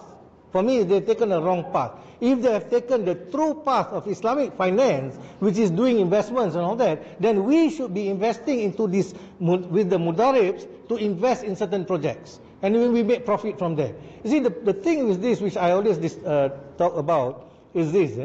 Kita jarang nak cakap pasal barakah. Kita cakap, but how do you define barakah? It's just like love. You can have a professor of love standing in here, but he's never fallen in love. But the moment you fall in love, you don't need to write any books. You don't need to write any. So barakah is like that. Barakah is something that Allah gives us because we do the right things. That's when duit kita tak banyak, tapi kita rasa tenang. You see so many artists and all that, they commit suicide in the West. Why? They've got millions of dollars, yet they commit suicide. It's because there is no barakah. So I would say that we shift away from fiat money and go into dirham. No, you cannot. We tried 2000, I think that. Sekejap, I will come to that. I will come, because I was very much involved with Nik Aziz then. Okay, but let me finish this slide dulu. Okay, now we come to the crux of the issue. Where does money come from? Where does money come from? Print, government print, government print. Okay, this is money. Okay, so government print this money. Okay, let's see. The business of banking. Okay, what is the business of banking? Conventional banks. What is the business of conventional banks? Firstly, now it's no more Bafia, it's IFI. Is receiving deposits, collecting checks, and then they will provide finance. Okay, definition of provision of finance is giving out loans and all those stuff. And then loan plus interest, and you become a debtor. This is conventional finance. Take deposit, this is the definition in Financial Institution Act, that the bank takes deposit and lends to the customers, right? And then they have a debt. Because of all this, what we mentioned earlier, the verses on riba, so interest rate is haram. So when interest rate is haram, so what's the solution for us Muslims? The Sharia at that point of time, maybe due to lack of understanding at that point of time, okay, look at this verse, Allah has permitted trade and forbidden usury. Allah has permitted trade and forbidden riba. Yeah, and then Rasulullah, the scholars also said, entitlement to profit or gain depends on the corresponding liability for loss, which means that you must share in the risk of the business. Okay, so based on this, Islamic Bank is, I have Islamic Banking Financial Institution Act 2013. Oops.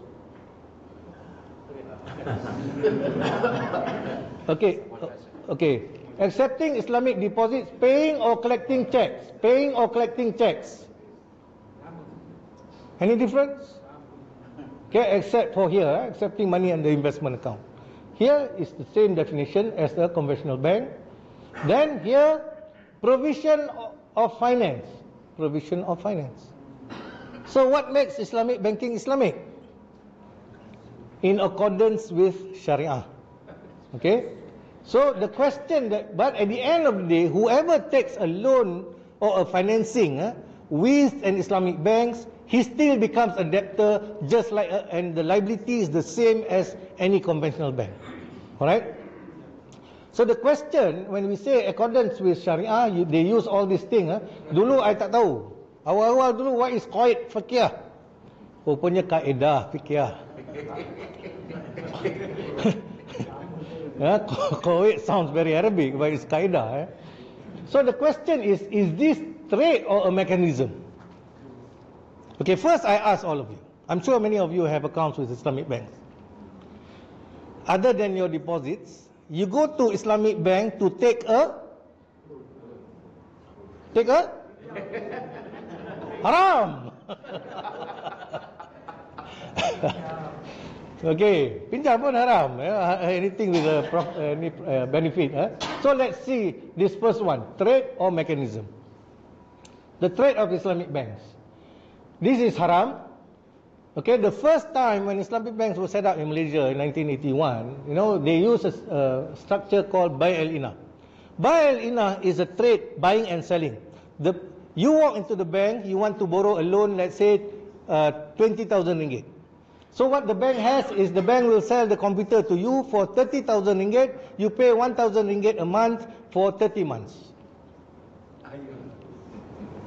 Okay? You pay 30,000, you borrow 30,000, but before you get the money, you already become a debtor because you buy goods on credit. And then what happens is you sell back to the bank. Bank buy back at 20,000 and you get cash. But do you see something or not? Okay, I play this game. Okay, sorry.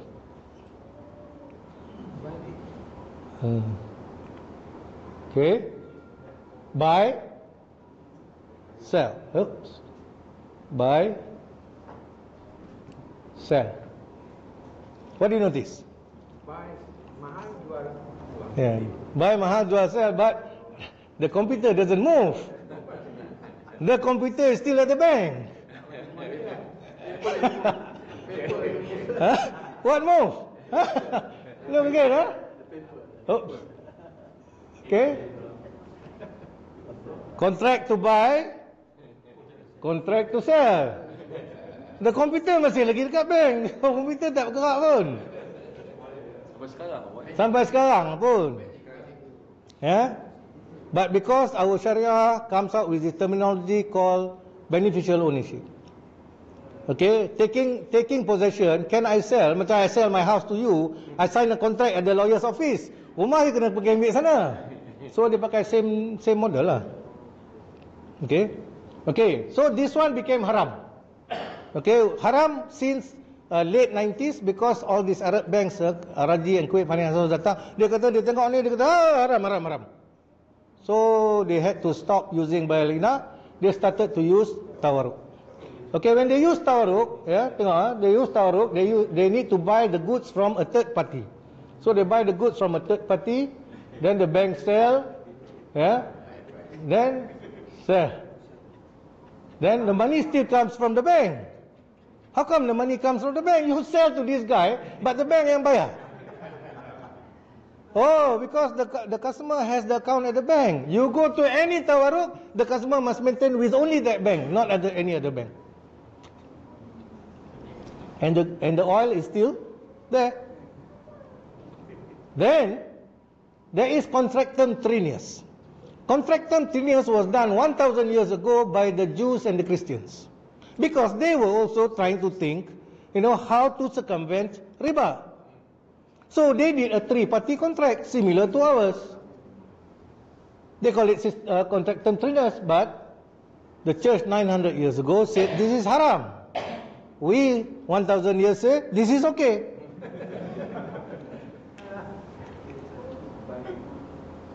Then this haram, when they say this is haram, okay, then they come up with commodity murabah. By the way, some banks still use tawarruk, some banks don't use tawarruk anymore. So when they don't use tawarruk, because tawarruk is three-party, so they have to add, the buyer and the seller of the ultimate need cannot be the same party. So you have to add another leg. So you buy, you sell, and then you sell back, and then you get money. Bank juga yang bayar duit tu.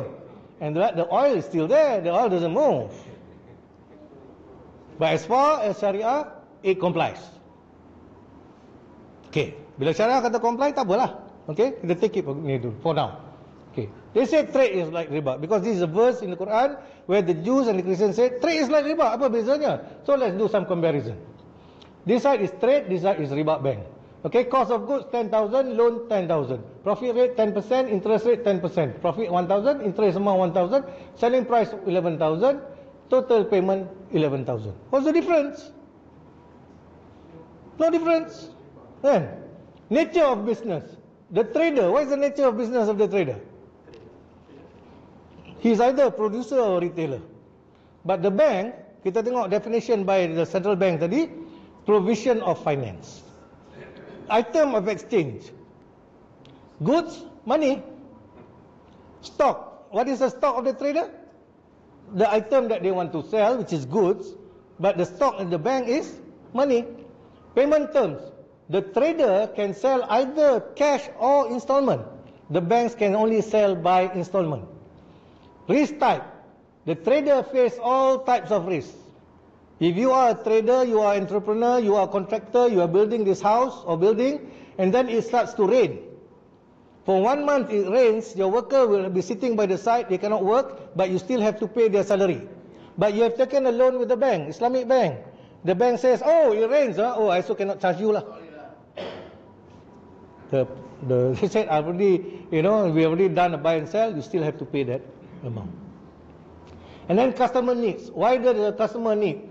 Customer needs stocks or they want to consume. On this side, the customer needs money and he becomes a debtor. Okay, now we see tengah-tengah tu. Islamic bank. Islamic bank more green or more orange?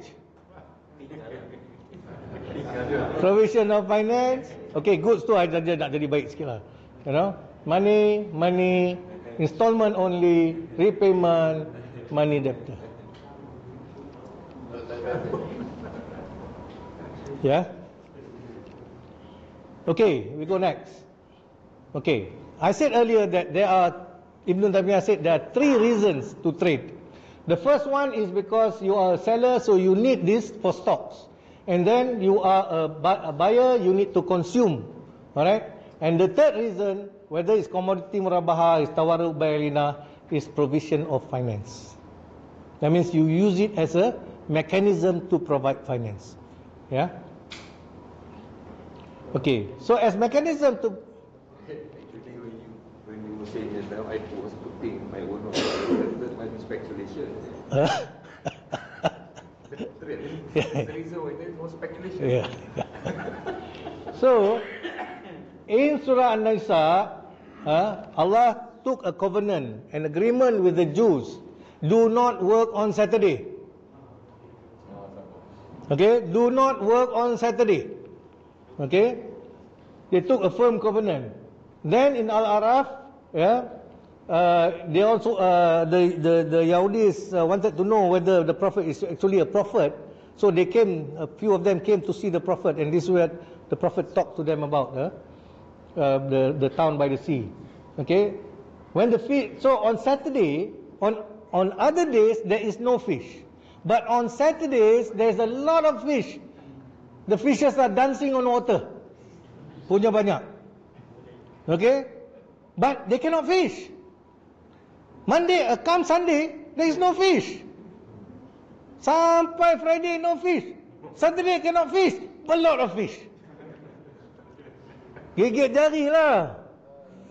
Kan? Oh ya, what to do? Kan? So, dia macam ni lah. Loan, can make a lot of money. But riba cannot do. So, how to find, how to get idea. So, Allah says Saturday cannot. Sunday can. Sampai Friday can. So, Saturday got a lot of fish. Kan? Put the net on Saturday, on Friday night. Saturday the fish get caught. Sunday angkat lah.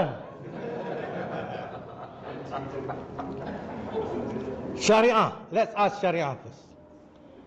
Is this melanggar Syariah atau tidak? Tak kan? I mean, if you call a lawyer, did they fish on Saturday? No, they didn't fish on Saturday. So what's wrong? What's wrong if we do this? Kita pun buat ni, apa salah? But the question is, what happened to them?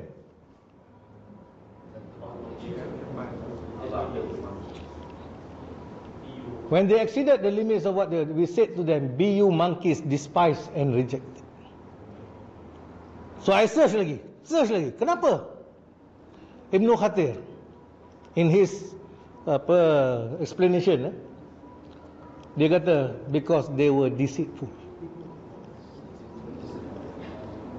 Allah tak tahu ke?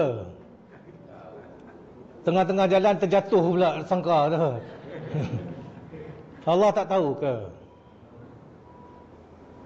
So kita buat bayar inah, tawaruk, murabahah, whatever. I mean real murabahah, I'm okay. Okay, if you want to go to the bank, bagi kata, okay, you want to buy, you want to lease, kata, I need this equipment. Okay, I dah kira-kira I can make profit. I buy this equipment, I lease to you. No problem. Then once I really lease. But when you do like what they are doing, I don't agree. Okay, there was one Sharia scholar lah who was on, answering question on Facebook. I quickly create a new because he knows me, kan? So I quickly create a new Facebook page, kan? I pun tanya dia, kan? Must the trade be real? His answer: Islamic bank is not a real trader, and they cannot be a real trader for many good reasons. And he gave 5 reasons. They have to own a trading company. Banks can't allow to compete with real traders. Impact on the cost of financing. At the moment, Islamic banks simply charge the spread for their financing. Dia cakap pun spread of financing juga. There is differential between cost of fund and the cost of financing, which is range 5 to 8%. Regulatory costs will escalate. Composition of Islamic bankers must comprise both credit and business practitioners. I can rebut all of this because I'm now doing Islamic finance. We managed to raise a fund of about 300 million. We do musyarakah with our clients. So, the question that I asked, question number 2. What do you call something which is not real? If you're wearing a Rolex, betul ke Rolex ni? Tak. Then what is it called? It's false or fake. Whether to recognize or not, it's up to him, it's up to you. Okay, I'm just sharing this knowledge. You want to accept, you can rebut me all, no problem. Yeah. Okay, now tadi business of banking, now pun business of banking juga. But this one is the real business of banking. Okay, this is the core of what we are discussing. All the 1 hour past ni, you got to bring into this particular few slides. What is the real business of banking? Question number 1. The bank that we have outside, is it a government institution or private institution? It's a private institution, owned by shareholders and all those things. It's a private institution. Question number 2. Do banks need money to lend? Jangan because you stand in front, you're in front of me, dia kata dah tentu, dia kata tak. Huh? Yes. Okay. Question number 3. Whose money does the bank use to lend or finance? Ours lah, depositors' money. Okay. Where does money come from? Government printing. Okay. For the government printing, the question number 5, only 2% is right, because the government prints only 2% of our money. The rest of the 98% is not printed by the government. Okay. Whose money does the bank use to lend? If you answer depositors' money, you are 100% wrong. If do banks need money to lend, the answer is no. Okay. So let's see how. Okay, before we start, this is a statement by Professor Kenneth Galbraith. Okay, he says, the study of money is one in which complexity is used to disguise truth or to evade truth, not to reveal. The process by which banks create money is so simple, the mind is repelled by it. So be ready to be repelled. Okay, this is Achong, this is Ahmad. Achong has 100 ringgit, as you can see. He only has 100 ringgit. Ahmad said to Achong, Chong, can you lend me 100 ringgit? And Chong says, okay, Ahmad, you're a good friend. Nah, 100 ringgit. How much is left with Achong? 0. Yeah. Then comes Raju. Raju comes, also another good friend. Achong, please, I need to borrow 50 ringgit only lah, urgently. Can Achong lend to him or not? No way. Okay? Alright. Then this is a trader. This is a trader. Okay, they start off with capital 50,000, cash 50,000. Okay, yeah. So the shareholder put in 50,000 or 50 million cash. This day 1. So day 1 opening, day 2. Cash is still 50, capital still 50. Day 2, trader purchased stocks 30,000 and paid cash for it. Okay, this one you need some accounting knowledge. What is the accounting entry? Cash will reduce, stock will increase. Yeah. So cash reduced by 30, tinggal 20, stocks increased by 30, and then total is still 50,000. You agree with me? Yeah. Especially if there's a counter of bankers in this room, please. 50,000. Third day is still the same. Yeah, carry forward balance. Yeah, 20,000 here, carry forward here, 30,000 here, carry forward here. Third day, trader sells his good for 20,000 on credit, and then trader gives a loan of 10,000 to staff. What is the accounting entry? The first one, trader sells good for 20,000 for credit, stock will reduce by 20,000, yeah, and debtor will increase by 20,000. Reduce by 20, debtor increase by 20. Yeah. Trader loans 10,000 to a staff. Cash will reduce by 10, staff loan increase by 10, balance sheet still 50-50. Yeah. If you notice, the balance sheet, firstly, the change in the accounting entries is only on the asset side of the balance sheet. One asset reduce, another asset increase. Itu saja. The liability side is not there's no change at all. And so because of this, the balance sheet is always the same amount until and unless they borrow money or they deposit, they make a profit. Yeah. So this is traders counting. So now let's look at, okay, so here debt reduces company cash balance. Here change only in asset class, and then no change in the total balance sheet figure. Right? Okay, this is business of banking. Okay, still same, I use the same figure. Capital 50, cash 50, day 2. Okay, they keep a reserve of 10%, 5,000. Cash becomes 45 that they can lend out. Bank gives a car financing of 30,000. What is the accounting entry?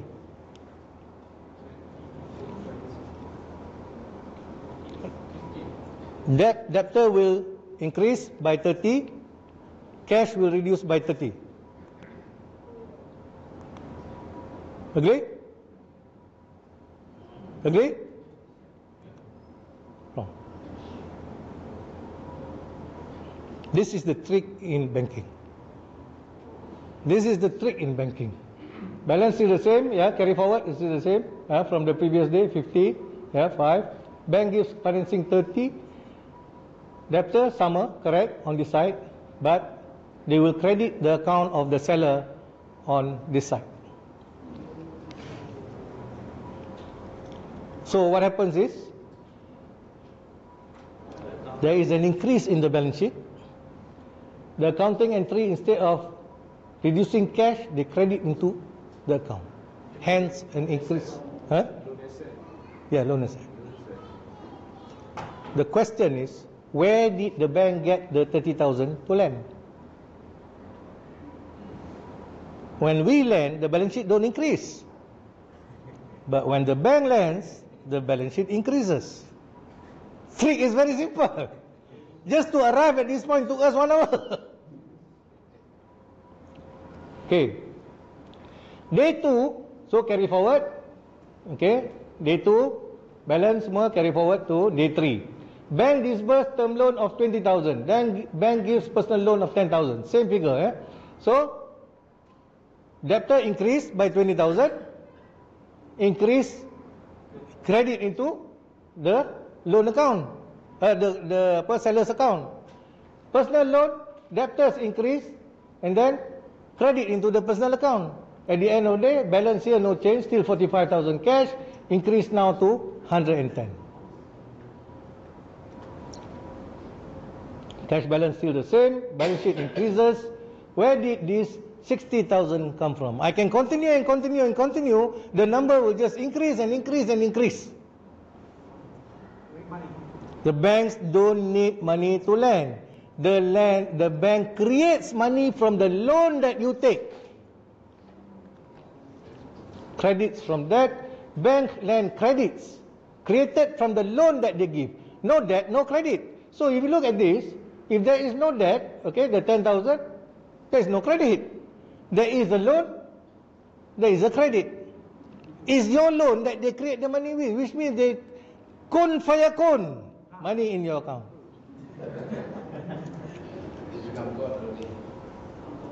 This is the simple trick of banking which took me 20 years to understand. It's your own money. Well, you don't have the money also. It's because the loan that you took, it became money. It's your own money which is debt for the Yes, next 35 years. yes. And when you can't pay, they will. And for you to pay back, you have to work. For the bank to create that loan, they don't have to wait. They just snap a finger, money is credited into your account. You have to work, 30 years for you to pay back your loan. And when you cannot pay, which means that you have to take real money. Ini balik tadi, what is money tadi? Okay, money is your labor. You have to work with your labor in order to get that money to pay the bank, which the bank created from the debt that you took. Then this is where the question is asked. So there is exchange something for nothing. Yeah? Exchange of something for nothing, from nothing. Can that be Islamic? This is unjust. And as the bank gives out more, the value of your existing money in the system gets reduced in terms of the purchasing power. So everybody suffers, except those who are earning, faster than that money creation. So everybody is suffering. So nobody can get out of that rut. Which is why Allah wages war, because everybody is affected. Ini bukan dosanya pada satu orang, dosanya pada semua orang. Itu sebab Rasulullah kata, Rasulullah said, the one who give, the one who take, the one who records are all in the same boat.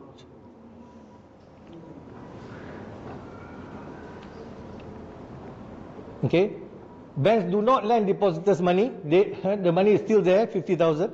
Yeah. So an increase or exchange without counter value is riba. Taking the wealth of others without giving a counter value is riba. Okay, now we compare the trader's debt and the banker's debt. Same amount involved. Okay, the first one, cash reduced in the debtor, cash reduced whenever the loan is given or he buys stocks. Yeah, decide the cash balance is still the same. Change only in the asset class of the balance sheet. Change is on the both sides of the balance sheet. No increase in the total. Yeah, here both every time a loan is given, the balance sheet increases. Money, these are monies that is created from the debt that was given. There is no debt, there is no increase in the balance sheet. Okay, this is a little bit hypothetical, but it's possible. Can I start a bank without money? I can, because in today's context, it's all about digital money already. Yeah, you don't need that. So, but the only thing that I'm not allowed is to create a deposit account. That's why central bank will never allow any company to create a deposit account, because the moment you have that, you can create this banking system. Okay. Icon Bank opens Islamic Bank, Islamic conventional bank, opens a new branch with 0 deposits. Day 2, bank approves Murabaha financing for Ali to purchase factory from Star Properties 5 million. Star Properties opens a current account with Icon Bank. What is the accounting entry? Ali becomes a debtor and seller's accounts get credited. Bank approves Tawarruk personal financing to Citi 200,000. Citi becomes a debtor. Citi savings account is credited. Bank approves car financing to Haji Mat. Seller's account is another bank. Haji Mat jadi debtor. Banker's check to the other bank 750. So total 5.8 million datang dari mana? Where does the 5.8 million come from? It's just creating from the debt that was given out. This 10% interest, if you notice, is not created. The bank did not create this 585,000 to pay for the interest. So, Ali, Siti and Haji Mat will have to fight among themselves to get the 585,000 to pay the interest. So one of them is definitely going to default. This I text to an ex-colleague still working in the bank. I text him. I know the answer, but I just wanted to trick him to give me this text message. I kata, boleh tolong sikit? Saya nak tahu accounting entry for financing disbursement for the following product. Boleh tolong ke? Dia kata boleh. So dia bagi jawapan. Debit house financing, debit unearned income, bla bla bla. Actual disbursement kita credit cash or credit account? Dia kata sekarang ni semua credit account je. This is reply from Islamic banker.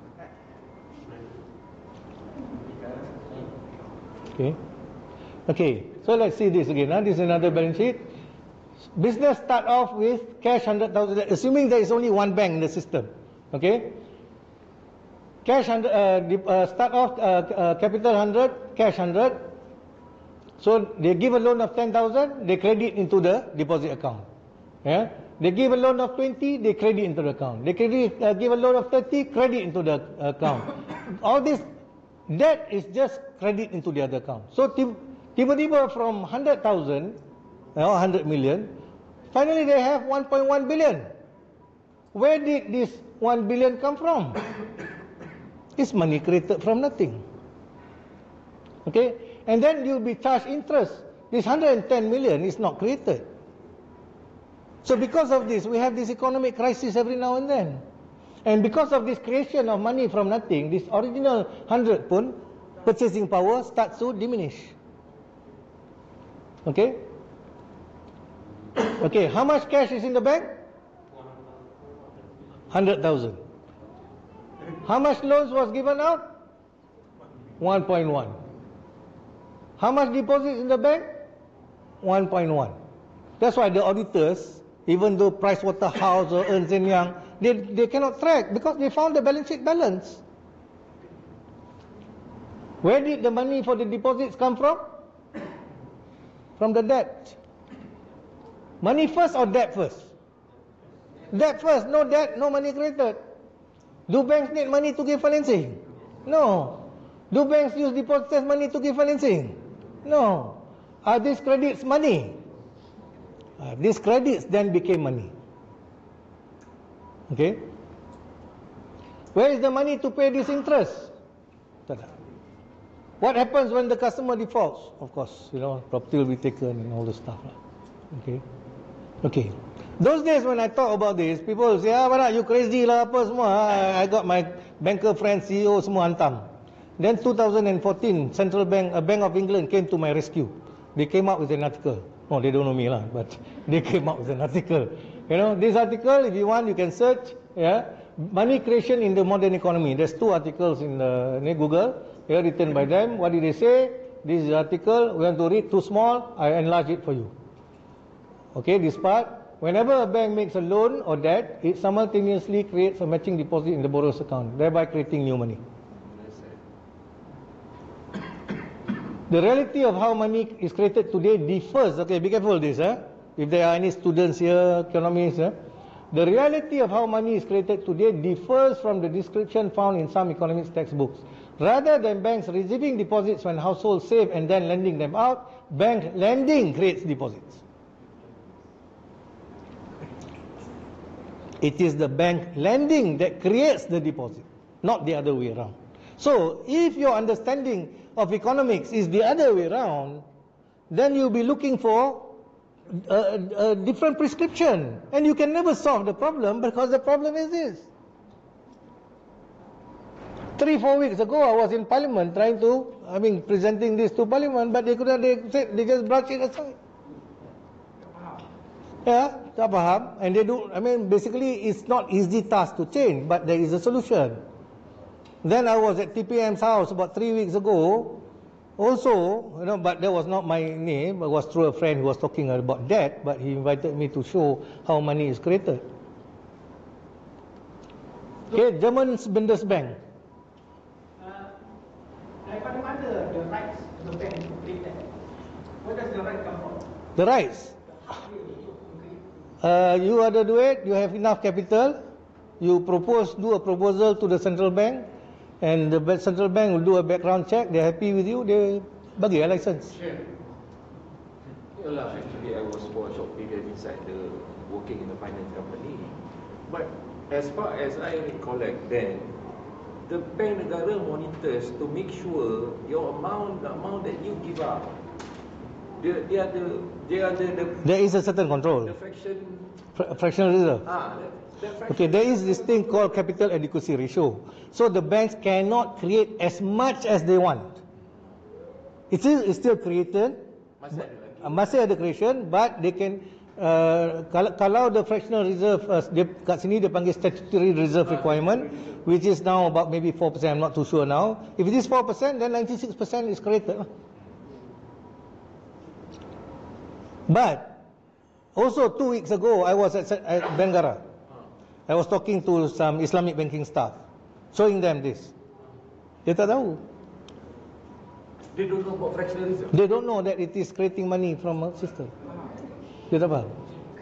I'm talking inside the central bank. I went to central bank. Tak faham. That's bad. So I must say, you are some of the few now, who understands this. There's not too many people who understand. As I said, I've spoken in front of those days, Khazanah punya he invited us, I think, and about 20 CEOs and all that. And 2 CEOs were from banks. Before I finish, they already start up. They say, oh, you're wrong, you're lying, blah, blah, blah.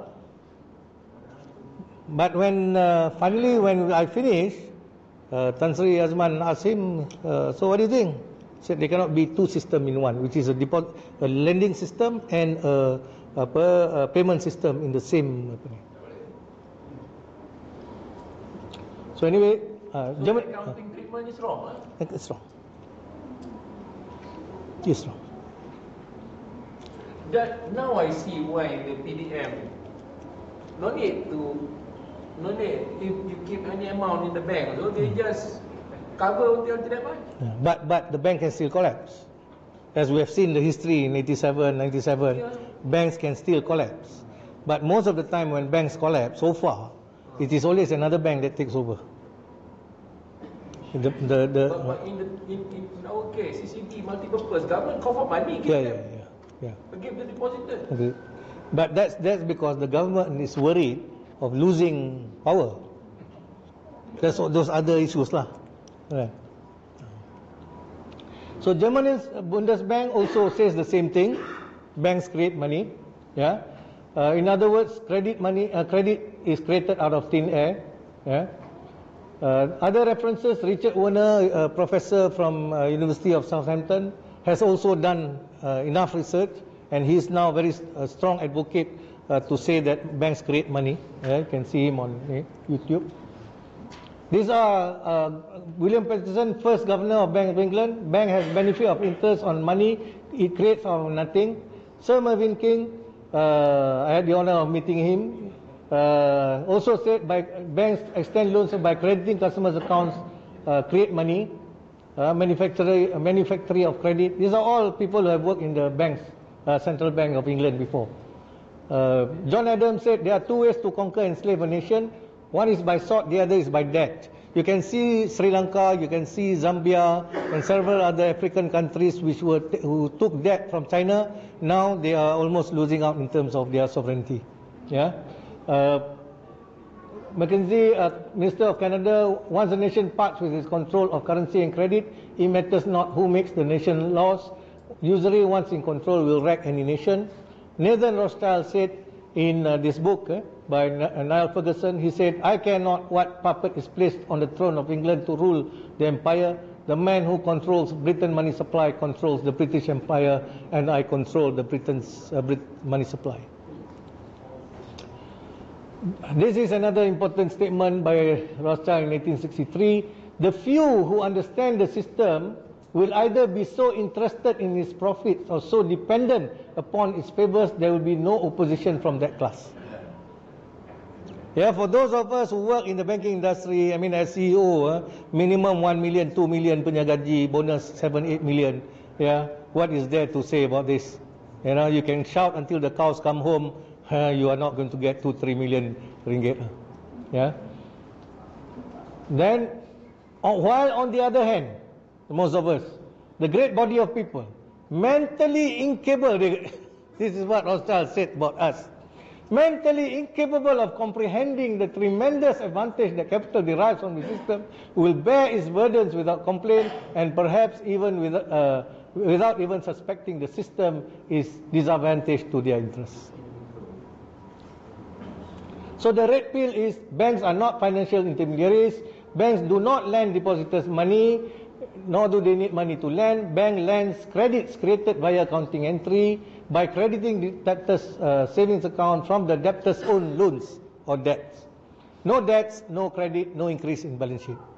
The customer debtor then have to work to earn real money to pay off the credits created out of his own debt. And when they can't pay, the banks will auction their property and recover real money. Business of banking, another Surah Baqarah 188, eat not the property amongst yourself unjustly by falsehood and deception. This is deception. This is clear-cut deception. Apa lagi nak kata? So how can banking be Islamic? So money credit creation is false, deceptive and unjust.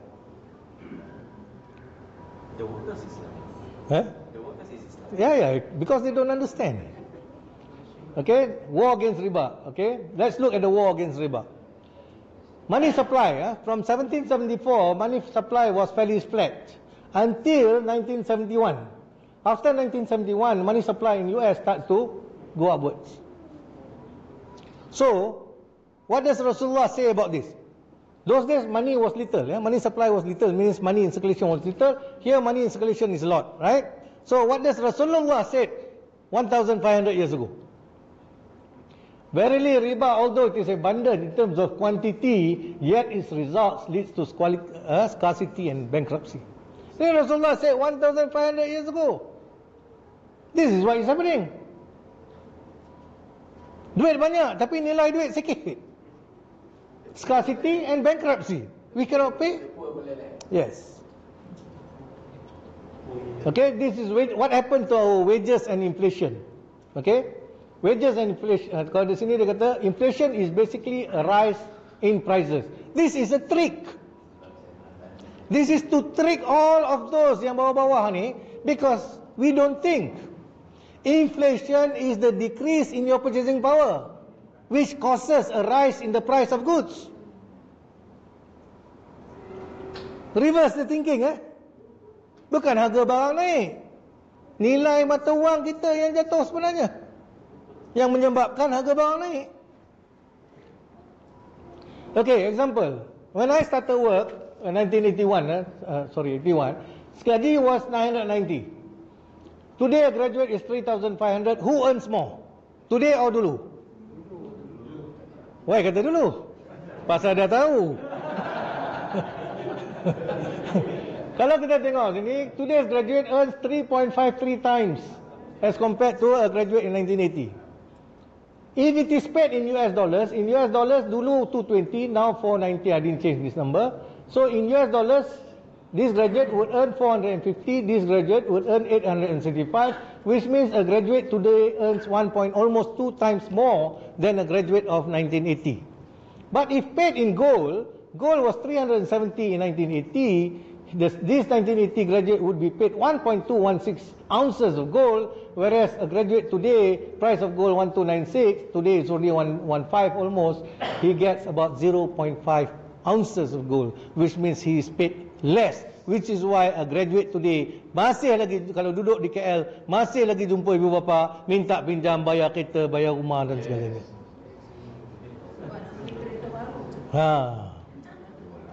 So an equivalent salary of 980, kalau based on gold, to have the same standard of living, they must be earning around 6,400.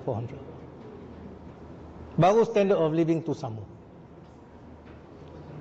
Okay, the only stable money is gold, because kalau kita tengok 1833 US dollar per ounce, 18 ringgit, naik. So the price of gold has gone up. That's what we say. But let's look at the other way around. If you have 1 million US dollars, how much gold can you purchase today? So if you have 1 million US dollars in 1833, you could have bought 53,000 ounces of gold. Then as the money gets decreased in value, today with 1 million you can only purchase 642 ounces of gold. So what has actually decreased is the value of the purchasing power. The gold is still 1 ounce. So the way we think ni needs to be adjusted sikit. Skru tu kena betul sikit, kan? Hopefully today kita ada tuning sikit, kan? And then you get a little bit more understanding. Okay? This is why Ibn Khaldun's definition of money is important. Okay, this is another one. This is recently in Venezuela, the price of coffee from hardly maybe 2 bolivars per cup of coffee, now is more than 2,000 bolivars per cup of coffee. Rasulullah kata apa? Riba leads to scarcity and bankruptcy. Whoever earns money through interest would find it reduced in the end. See, reduced in the end. Even when interest is much, it's bound to end up into paltriness. Interest tinggi. Interest every day is puluh ribu. This is the stock market crash. We've shown you this earlier. Okay. You look, interest rate from 1978 has been coming down. Interest rate. But loan repayments, dulu, for those of us who started work in the late 70s or 80s, we know kita bayar kereta 3-5 tahun selesai. Rumah 10-12 tahun selesai. But now, it has gone up to 40 years housing loan repayment. Whereas interest rates have been going down. So rightfully, you should be settling your loan faster. You know why it's been going up? It's because if the banks do not increase the repayment period, you will not qualify for the loan, and the banks cannot increase their balance sheet. So it's another trick by the bank. So do you think this is good? No. You cannot qualify a house because of the banking system. So now what the government does, the government allows foreigners to buy the property. For those of us in KL, not too bad lah. But for those in Johor, they're going to suffer. Because those people in Johor can now own in Singapore can now own properties in Singapore at 1/3 of their earning price.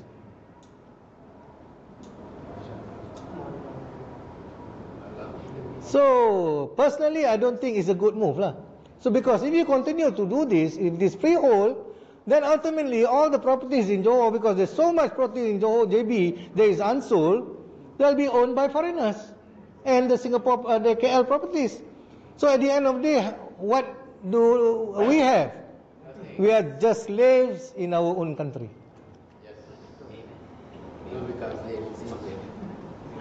So look at this. Kalau house of 500,000, interest rate of 5.3. If it is 10 years, monthly repayment is 5,003. 15 years, 4,000. 40 years, 2,005. So if this guy, whose current salary is about 7,500, he wants to buy this house, he has to stretch his repayment for 40 years. Then he feels that, oh, I'm qualified to own this house. But he has to work his butts out for the next 40 years to pay the bank. And then the bank pula ada, there is what is called a floating rate. Dia base, dulu pakai base lending rate during my time. Now they tukar. Okay, but it works similar juga. But the point is, base lending rate ni changes. Okay, tengah jatuh, dia jatuh lah. Bila krisis besok, I remember 1987 punya krisis, overnight interest rates was 20%. Housing loan rates was about 15% because they're base lending rate plus. So when the rates goes up, you will go up as well. So how are you going to pay? You can't pay, so you're going to default. Which is why I think this time around, when the crisis comes, it's going to be worse because the banks tak boleh extend your housing loan to 50, 60 years. The car loan cannot be 12 years, 15 years. So bila dia cannot extend, means you cannot qualify for a loan. When you cannot qualify for a loan, the bank cannot increase their punya balance sheet. That means they cannot grow. When they cannot grow, the whole property market will collapse. It's a matter of time. I mean, this is my own assessment. Okay, today, I mean, as I said, I'm into this business now.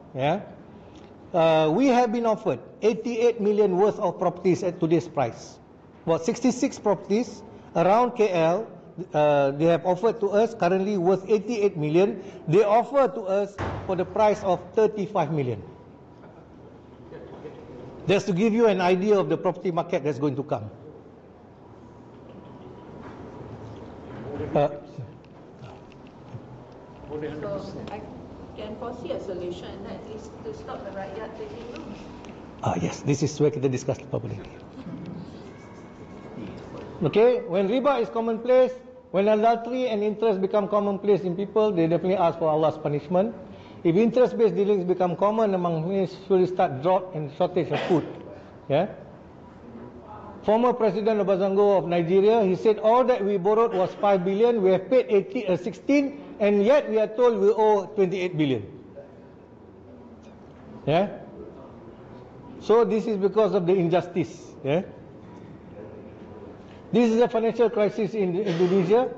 Okay, before crisis, one US dollar was 2,000, then it went up as high as 18,000. Today is hovering around 14,000 rupiah per US dollar.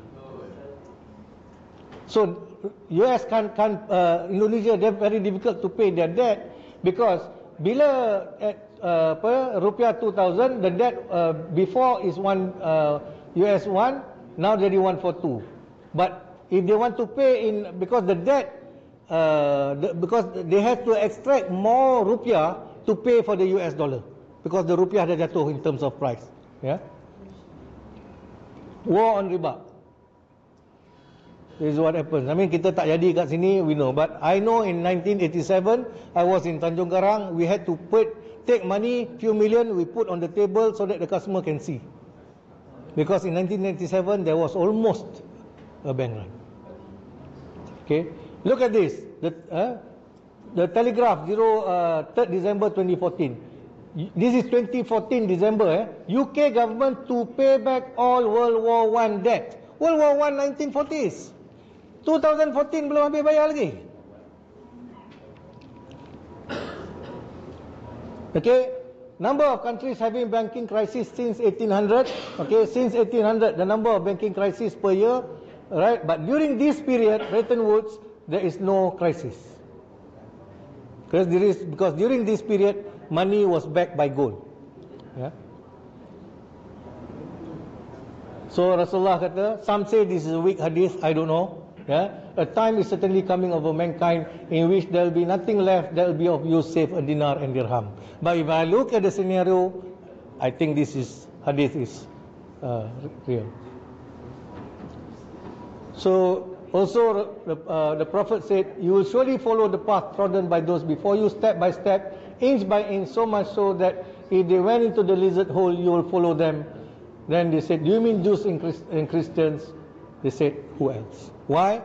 Because the Jews and the Christians were also prohibited from riba, but they have opened their doors.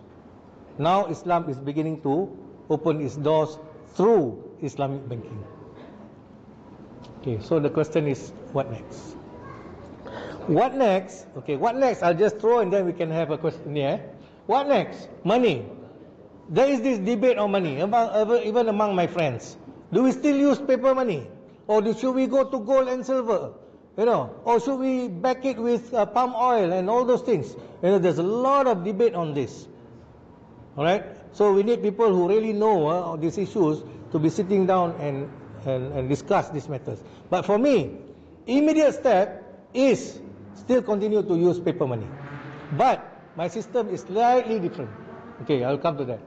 Profit lending from interest. This is a multiracial country.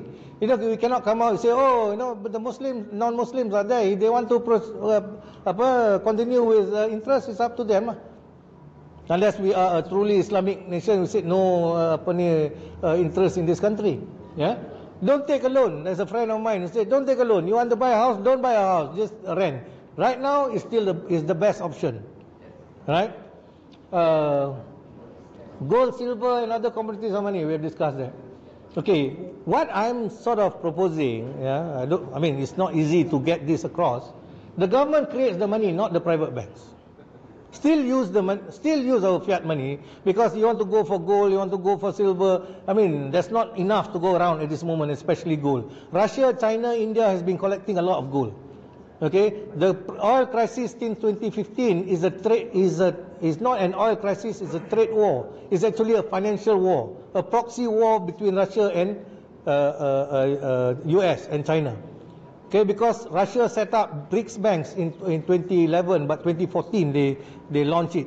Yeah, BRICS banks is Brazil, Russia, India, China, and South Africa. They wanted to trade. All these countries will borrow and trade using ruble.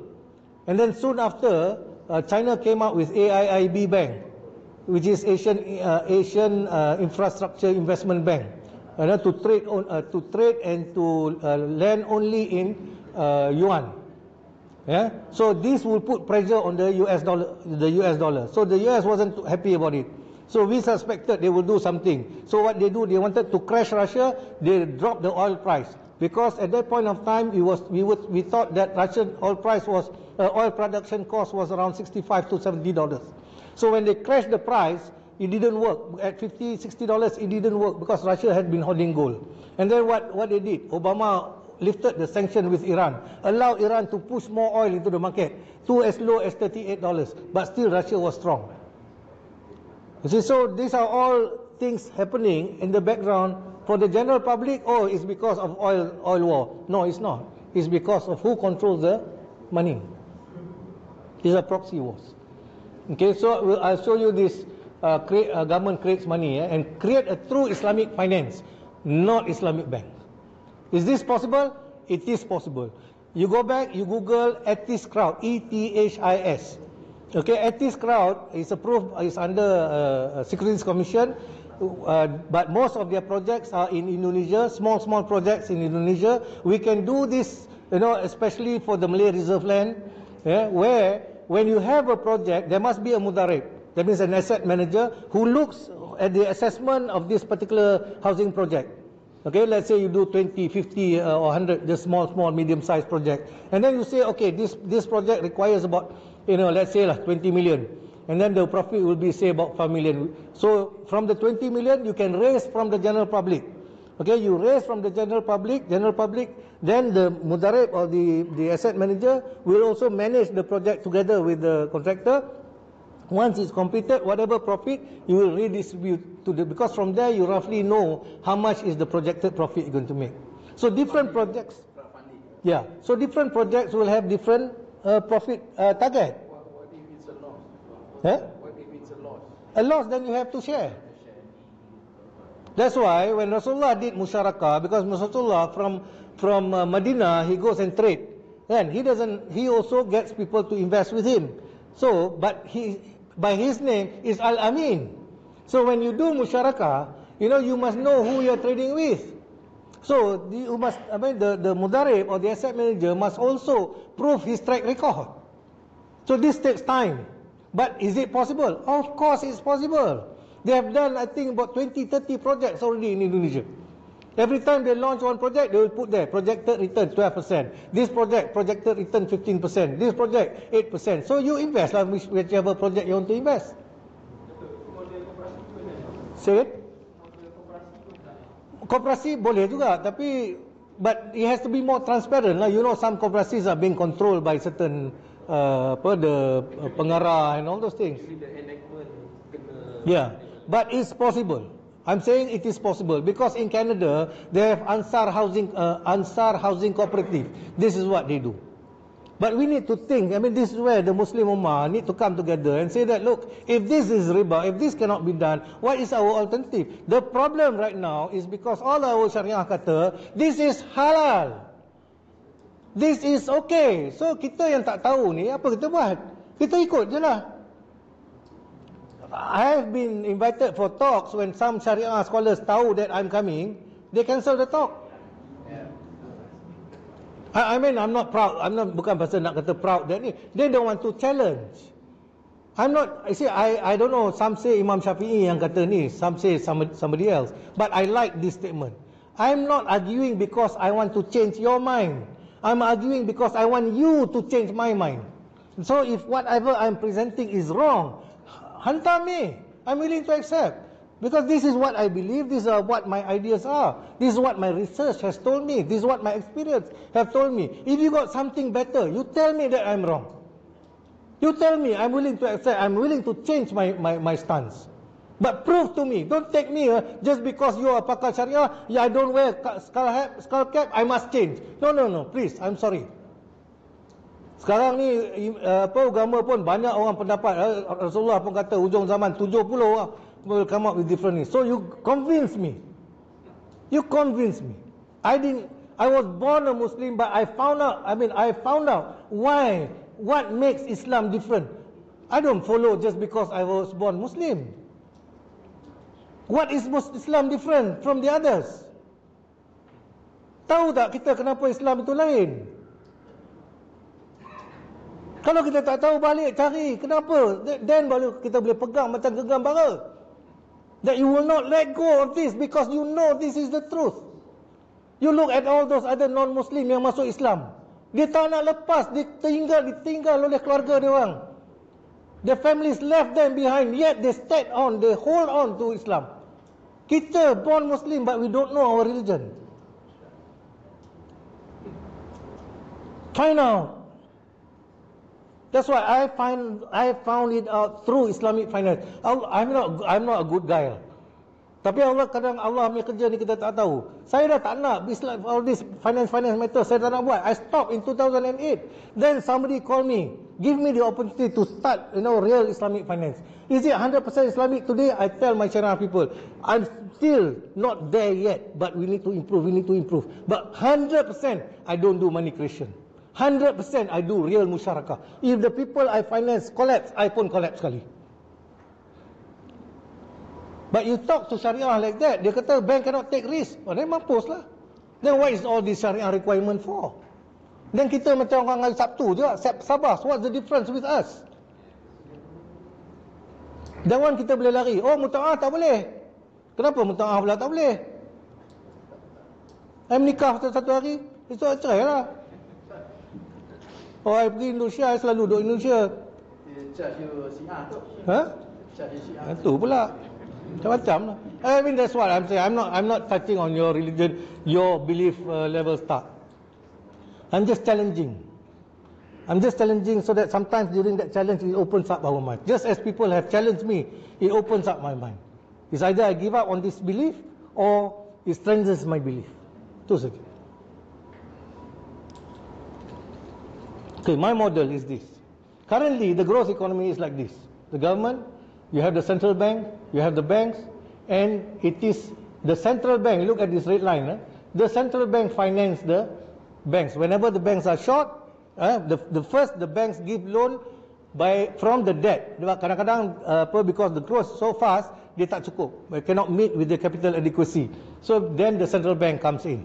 Okay, this is the current model. What I'm proposing is this. Government, masih, everything is still the same, but you have the government. The government finance the government, the central bank finance the government. The central bank still creates money from nothing, but they finance the government through the projects. Because when the government buat project, sekolah, jambatan, hospital, the public benefit from this project. Where is the government going to pay? Nak suruh tax lambat sangat. So the central bank creates this money to pay for this project so that the government can pay the entrepreneurs, the contractors. Then the contractors will pay the labor, you know, and then they will also pay tax. They will also pay tax, to the government. So when bila tak ada project, no more money creation. So the money is stable, but it requires a strong government. Because when the government is weak, government ni bukannya pandai.